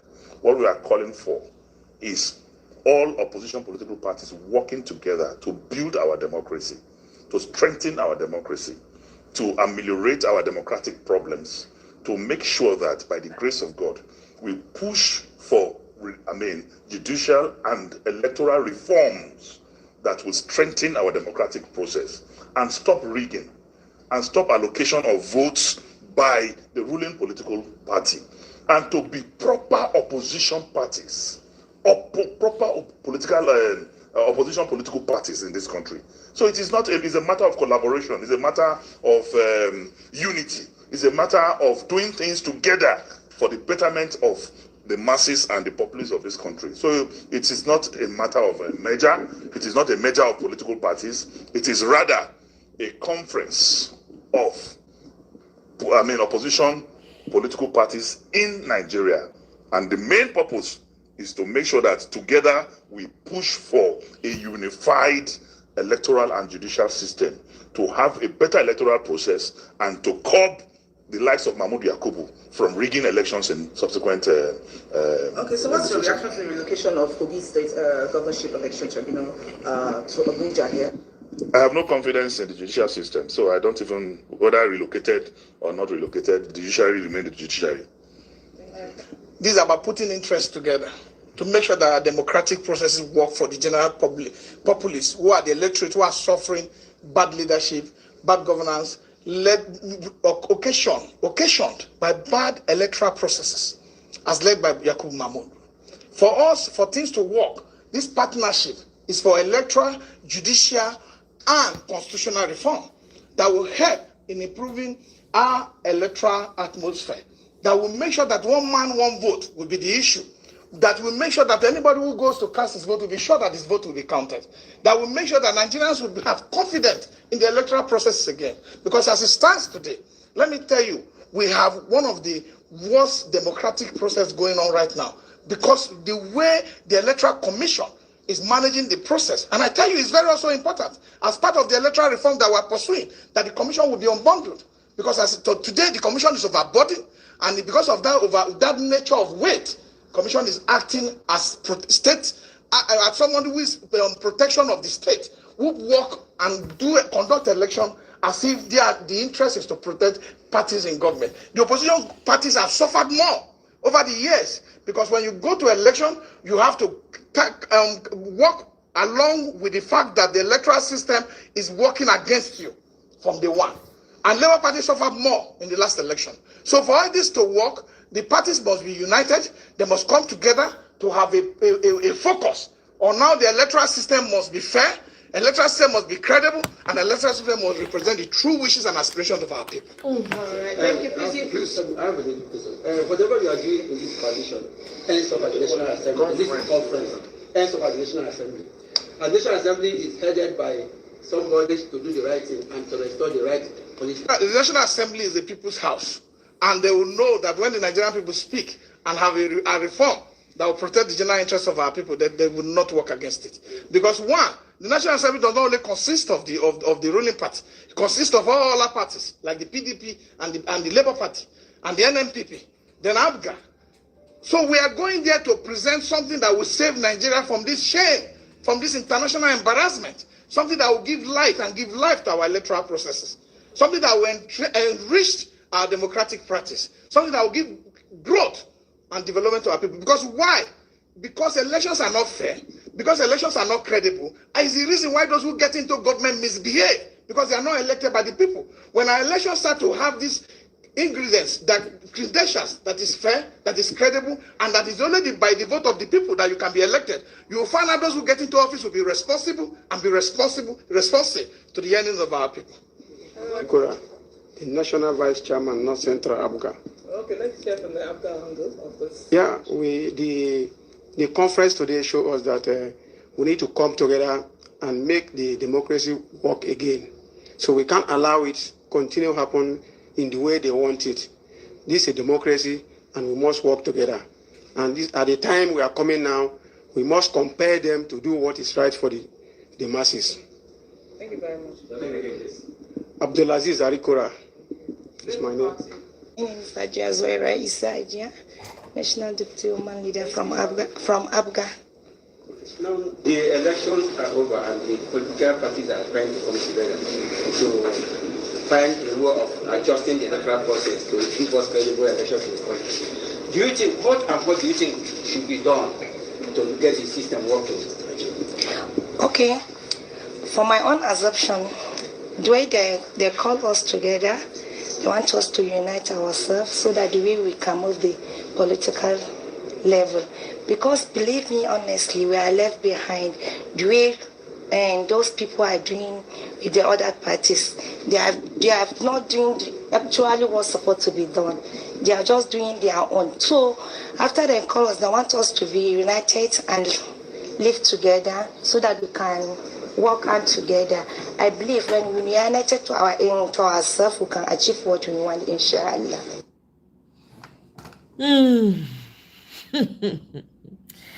Yeah, amazed when I'm listening to This guy, I'm amazed because the guy go dey talk so fast and makes so much sense. I dey wonder how him brain dey process things. I'm telling you, they don't master him now. You don't know how long he has been talking like that. Do you understand? How long it has been? He has been going back and forth. Can I play this video for now?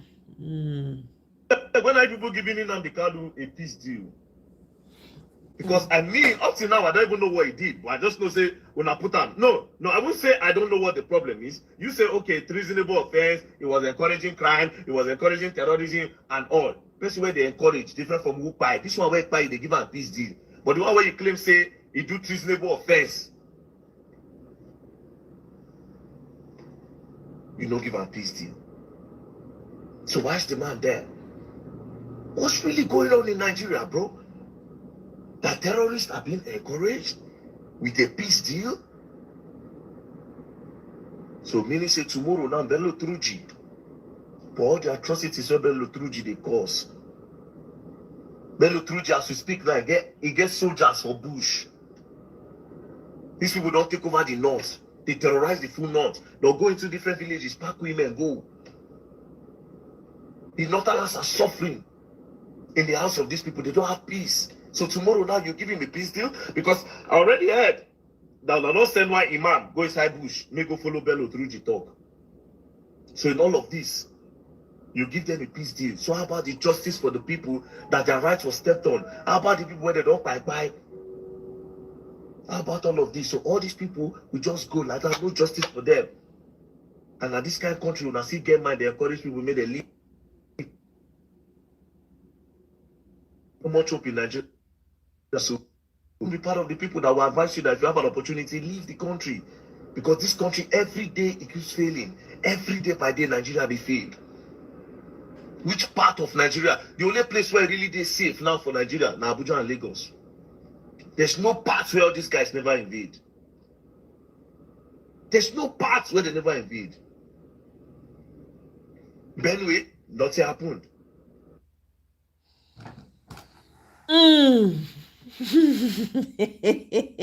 And I just they show that the videos because I don't get it. I want follow now discuss. There's nothing to All right, explain. so to my guy at the top, Professor Muhammad Ali Pate, CON, Coordinating Minister of Health and Social Welfare. Sir, I don't know if you have seen this very disturbing and triggering news that the FCT doctors are going on an indefinite strike. It is a very, very big problem. I am even restless. As I see the news, I need restless. Let me give you an instance. That if they rush somebody to hospital, maybe a pregnant woman, they rush her to hospital, then the council says she get complication, and then they need to do a surgery. Doctor no dey. You know how crazy that is? Doctor no dey. Maybe pikin swallow something, he hook for small pikin throat, pikin of 2 years, you know how children they play. You rush the pikin to go hospital. Doctor no dey.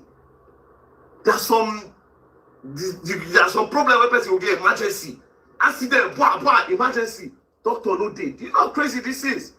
In the whole city, doctor no dey, they don't go strike. Indefinite strike, meaning say they don't know when they'll come back.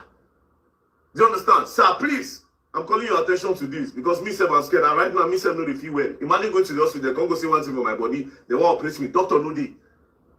Do you understand? I know you might not relate because if they decide to, maybe if we do investigation deep now, we decide to check your medical record, you know they even treat yourself for Nigeria. I'll not be surprised because even our president know they treat himself for Nigeria. Our last president, Buhari, now for hospital, for abroad, now buy. No, I So never if you see say you him. treat yourself for Nigeria, I will Which understand. market But me, did I they can sell? relate. Do you understand? I can relate because I'm a ghetto boy. I'm a street boy. I know what the street people are going through. Do you understand? And me, I relate to their problem because I see. No, every time, oh, very dark man, we need this. So me, I know. I beg, sir, please, you have to do something about it. Please. I know most of you get elite. You don't treat yourself in Nigeria, or you go to the private hospitals. But I beg, the small hole they manage, we need to manage it well. Please. This is a very big You problem. saw you they laugh so. Please, sir. I don't know. We are giving you like You 3 saw days. you they Please, laugh I'm so. not giving you ultimatum. But Make I I beg, see. in like 3 days time, please Aisha. look at this matter. We don't want a reason why. We know your office. We don't want any reason why we will have to come to your office. Right? We don't Now doctors. We Aisha have to pull up in your YouTube office. did Come stay there. they? Make Did you they remember. Aisha YouTube? I don't know what the problem is. Other countries, they treat doctors like gold. That's why a lot of doctors, they come up from here because I know they respect doctors enough. That's why they run away. You and they run. It's not studying to actually work in Nigeria. Tracy, I For don't the know benefit of Nigeria, they are working to go abroad and go and have a better life. Because this place don't value doctors and nurses. And you know why? Because the politicians don't use our public hospitals. There are people that are supposed to be earning high in this country. See, doctor, nurse, police, teachers. But all these people are steadily they hold them. Okay. I go bring Uncle here. Police We're going to wrap up real soon. You will cry for pension and gratuity. They don't chop your money. All in work. Nothing to show for them. Doctor will cry, say they hold them money. Doctors for public hospitals for crying out loud. People where they see lives. Teachers will complain. Oh, Kokobioko, Nigeria. It's sad. I don't believe people should leave Nigeria, but the way things they go on these days, let's say, man, if you got opportunity to go, you will go. Because there's no respect for these professions, and it's sad. Indefinite strike, meaning say they don't know when they'll come back, like they are gone.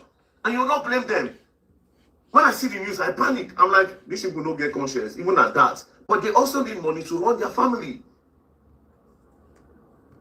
Person a doctor know me say if your own person is sick, they'll treat them free. You go pay. Because the syringe, they buy them. So if you go national hospital now, no level, no doctor. If you go MC now, FMC for Abuja now, no doctor. Professor, please sir, with all due respect, I don't want reason why will make you be the first person, minister for health, and your health where they will protest against. Do you understand? But this one is scary. If it was another thing, we will say, okay, doctors know the hospital. You know the kind of problem that is. Doctors know the hospital. Like, sit down now, close your brain. Me, you close your eye, me, imagine them. Doctors are not in the hospital. But again, like I said, I will not fault you. Because the people at the top have already taught you people. The pawns, they've taught you how to do it. President, they go abroad. Welcome, Alaji Okene. Vice President, the same thing. Everybody, the same thing. House of Rep members, abroad. Mentality of slaves. Yep. Big mentality of slaves. Because make it make sense. Every time, oh, we want to go for vacation and check up our politicians. But those people never ever come to Nigeria to come and do vacation and check up. See? You see? President, they travel. None of them don't travel come. It's a shame and a disgrace. You see where Buhari, the former president, by. It's a shame. It's a slam to the whole Nigeria. That Buhari himself, that was the president, did not believe his country enough to treat himself here. Tinubu the same thing, and it's not in France. No hope for the country. We didn't look, they laugh. But it's not cruise. I beg, sir. With all due respect, sir. With all due respect, sir. Professor Muhammad Ali Pate, with all due respect, sir. It would be nice if you look into this in 3 days. It would be really nice to help all of us. I'm speaking on behalf of the people on the streets. Please, thank you very much. But if you decide to play, you got to learn, and you will actually learn the hard way. Don't play. Don't play, oh. You will learn, and you will learn the hard way. So let me go to this video you're talking about. Michael. Make I see him.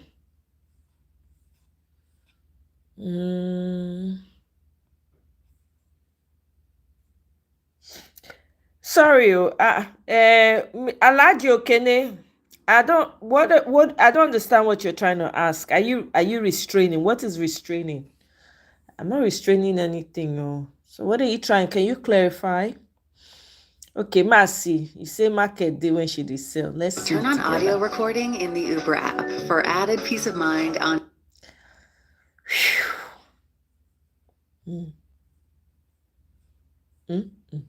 Commercial. Okay, that's true. He must be from Igbira land. That's true. Alaji Okene, how is our dear Senator Natasha? Oh yes, I just wake up. I woke up on the right side of the bed. I said, "I carry my market coming soon." Now, you know, as everybody they go store. Yeah, now be my store. Wanna follow me buy my market? See what? Restreaming what, Alaji? What am I restreaming? I'm not restreaming. This is live now. Okay, you meant restreaming. Okay. This is live, so I'm not restreaming it. I'm just playing videos that we should pay attention to. Yeah, they sell for you. You know, if you not buy, not go good for you, not go good for me. The market will be safe. If sour, I go purge everybody. Sure, you understand. So I bet tag your friends, tag blog. Alaji Okene, you don't like the show? Have you double tap to like? Alaji from Igbiraland, have you liked the show? Have you double tapped the screen? Have you clicked on the 3 dots to like? You have to like. That's not the price you pay for entering. She's fine. Okay, Mokuna, make sure say nothing happen to Natasha. Una ready to follow her go enter National Assembly when the time reach for her to resume. Mona show up for her. Mona march go there. Mona march go there. Make sure say this woman. How they go kick una senator out? All of una. Everybody supposed march go that National Assembly with Natasha. So. Is correct. My head's no correct. Don't get person when in Nigeria like this way, head correct. If you tell you say head correct, it's because he head no correct. And it's so fool. And this is the market why they say if you buy this market, your life go better. Double tap to like, double tap. Alaji, if you never like, double tap. If you don't already like, fine. But if you never like, double tap. Thank you for subscribing. You not go do negotiation with bandits. You got the kids there for us. If you buy this market, Unga na bad story now. You know the siki. This one are very the market. Oh, you born to Kakaraka, they go see states in one. Now, so they go, they check everybody where give work. Everybody go sit. So corruption, they see and they run. You know, they give shishi, not worry. That's why I want to give shishi for poor people. If you bet this my market, only jolly go for everywhere. I go lie for you. I don't feel lie for you before. I know they lie. People know. Buy my market. This one go belle for you and your asshole. Oh, Joro not there inside. I know say you buy this market before. Think not even for your hand too. Yes, I heard the story, but this time around, you they buy this market with security. May they give you boloko for logo. Okay, anybody thank you, Alaji. When you don't buy and so you cut in hand. Oh, business are you there? Help me tell them. I'm a die. Help me tell them. Make them buy my market. You know buy this market. Suffer not they tire you. Suffer never tire you. Oh, yeah, see market. I say see market buy. This one are the best market for this market. Everybody they find make it go enter their store. No sell for anybody's store now because make them not go out or trade. And we will not even get store hawkers association and with the hawker for head unadulterated original won't get product. So buy and be one with me finish. Anybody will tell you say this market no go tell and make us well good. Then they sell with the sell fake product, no sell at the original piece. Say no, yeah, you go buy, you no go buy. Original. They get Temu version, we get the original. This is a better product to sell now. Check it out. Hello everyone. This one is a good of Vancouver. And the story of course is what are you selling? What market is it that you have right now that you want people to buy? You saw Mama P there. As far as she's concerned, she's selling Peter Obi. That's her market. She doesn't have time to be fighting anybody, standing, looking at anybody, dragging anybody. Is to come out to talk about her own. And for me, that's the way we should all be thinking. That's the attitude we should carry. We don't have time to focus on other people, candidates or other candidates or why they should not our own. Talk about our candidate, bring him out, put him out there. And the good thing about it is that a good product sells itself. And it's so easy when you're selling a product that is good that you can beat your chest and say, this is something that needs to be out there. I must tell you, for us as citizens, we are the ones that are really going to decide. I think in the last 24 hours, thinking, because I always do that a lot, I sit down, I reflect, I think. The time I devote thinking about the issue of Nigeria, if I devote to myself, I don't make money, not be small, just focusing on my own business. But since 2014, I really haven't focused on my businesses per se. The Nigerian business has become that business that I carry on my head that I always do. And don't get me wrong, it's something that I love to do, and it's something that gives me fulfillment. Business will not give me that fulfillment that I get just focusing on how to get Nigeria to be that great, amazing country that it is, for that to manifest. And when people are saying that, oh, it can't work, me, I'm like, watch me, inshallah, watch it. This will make this, country work by the grace of God. And so in my thinking, one of the things I realize is that most times we, the people, we just have left it to like, oh, politicians should come together and choose somebody amongst themselves, choose the best. let me tell you something. They are not going to do that. And most of them, rather than one of them to get it, they would rather say, let nobody get it at all. Because for them, they already have everything. They have money, they've tasted power, they don't care. So even if Nigeria doesn't get the right person to be in place, no while it doesn't really affect them per se. So if you're leaving decision that needs to be made for Nigeria to politicians that are not going to be directly affected by the effect of whoever it is that comes in, that's a major problem. Because they don't care. It can scatter for all they care because they know they are well taken care of. Exactly. Their children have different passports out there. They have a lot of wealth out of Nigeria. They can have, even if Nigeria was to collapse today, they will just leave and go somewhere and start an amazing life. So you and I that we have. Wait, is this you and trying to build a website? Sorry, guys. Nigeria, we are the ones that are supposed to come out and be saying to the politicians, this is what we want. This is the choice we want. This is the person that we know can't give Nigeria what it needs at this particular level. Of all the people that are coming to contest, this is the best one. That thing that we do where we carry the best and put it behind and put a non-best in front just to, that thing, it has to stop because it hasn't taken us anywhere. It has just ensured that as a people, we keep putting our worst feet forward instead of our best feet, forward. We put our worst foot forward instead of the best foot forward. And that really needs to change as we are, right now. So I think it is something also that we have to be very mindful of and to say we cannot leave this into politicians. For example, the current people that say, some of them will like, if I don't get them, nobody get them. They can afford if I don't get them, nobody get them. But you and I cannot afford if the right person doesn't get them, nobody get them. We need to have the right people in. So if you're the one that is going to be most affected by the decision of who becomes the president of Nigeria, then you cannot leave it to the politician. You have to be the one at the forefront telling those politicians today, you know, get sense. This is the person that we want to be in there. And you saw Mama P, the way she's selling her market. That is how you too need to be out there selling your own market. For those who feel that, oh, these people have not done well, that person is not, it's not about anybody. It's about you. What is it that you yourself you have done? That's what should put out to you. When I see people say, hey, the Nigerians will not, I say, forget Nigerians, you. What is it that is on your own? What is it that you're going to do? What is it that you want to do? What is it that you're ready to do? That's all that matters.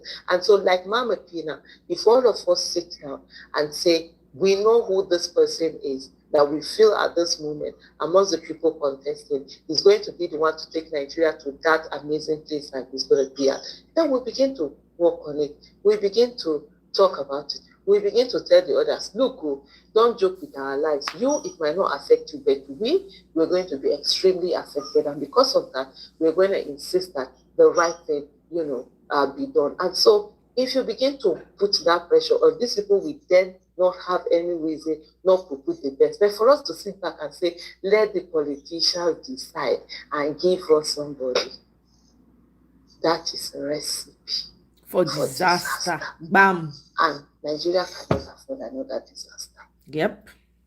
That's right. Facts upon facts. Okay?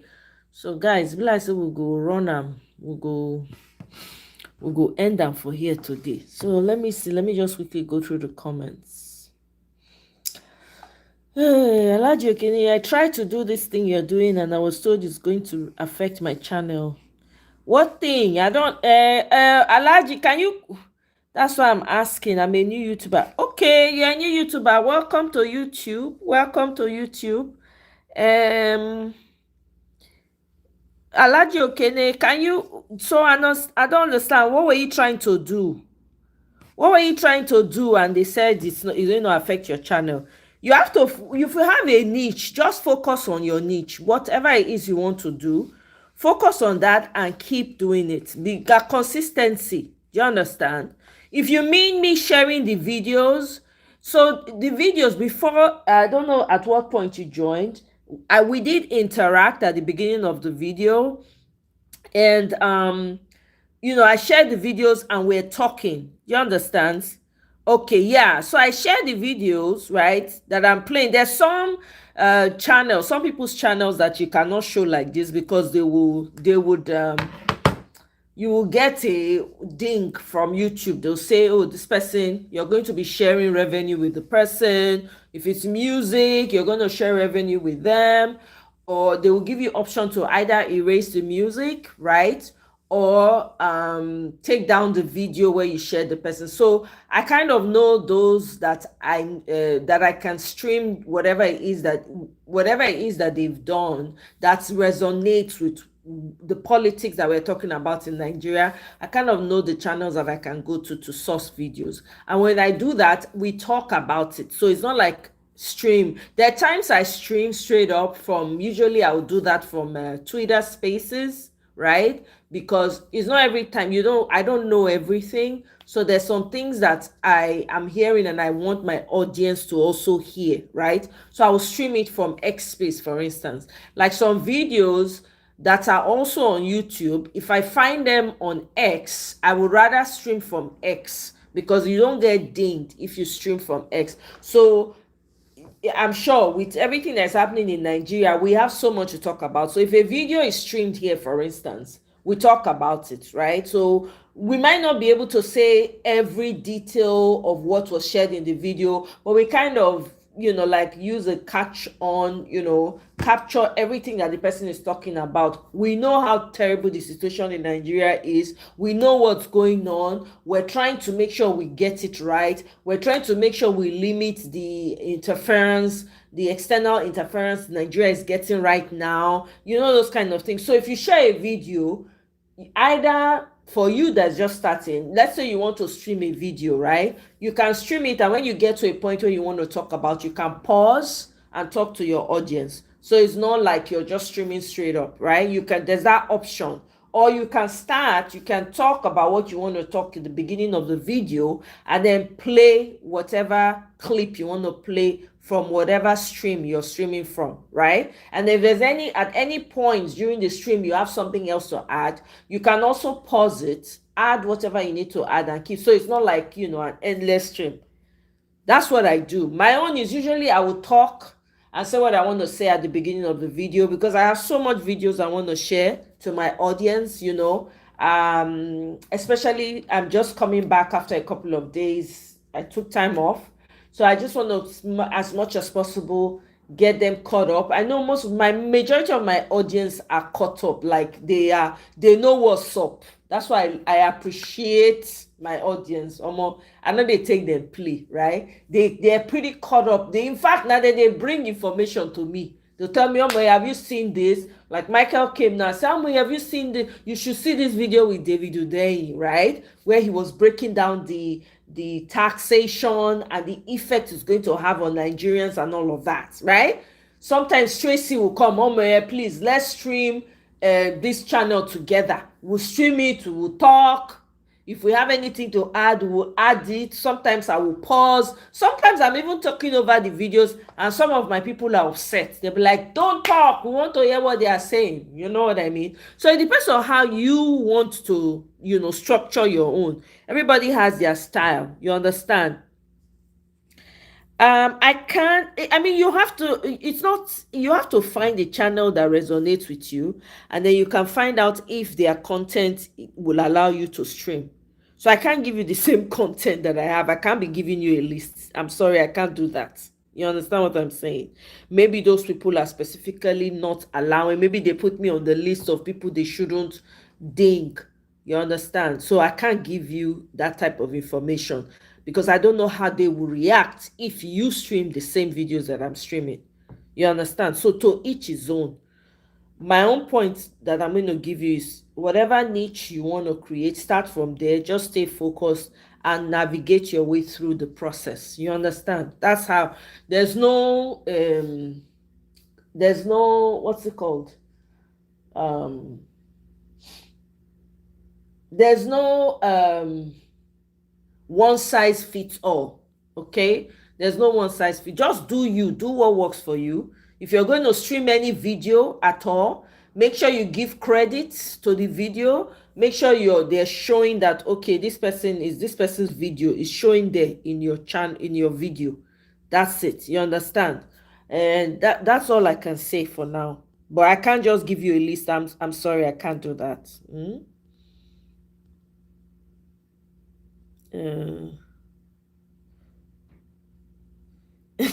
I'm telling you, loves on data. Can you imagine? Tipe will now come and go. In fact, do you understand? All this free knowledge I'm giving. So yeah, that's kind of what it is, Alaji. Welcome to the YouTube play, but just stay focused on your what is your do you have a niche that you want to focus on? Do you have a niche already? What is your niche? Is it entertainment? Is it politics? Is it gaming? Is it, football, soccer, basketball? What area are you focusing on? Or is it everything you're trying to talk about? So what area? Let me know so I can give more maybe direct responses. What area? What content do you want to focus on?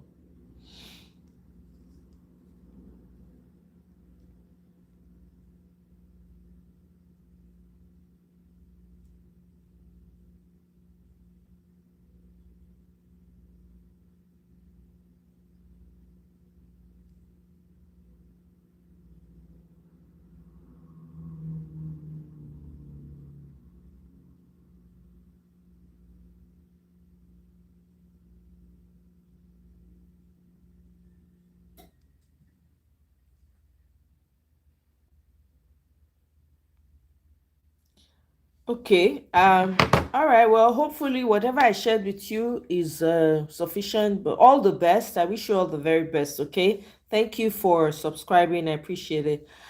So normally I don't give out, tips like this when I'm running my own show. I think you're meeting me at a good point today. I usually do not do that. Okay.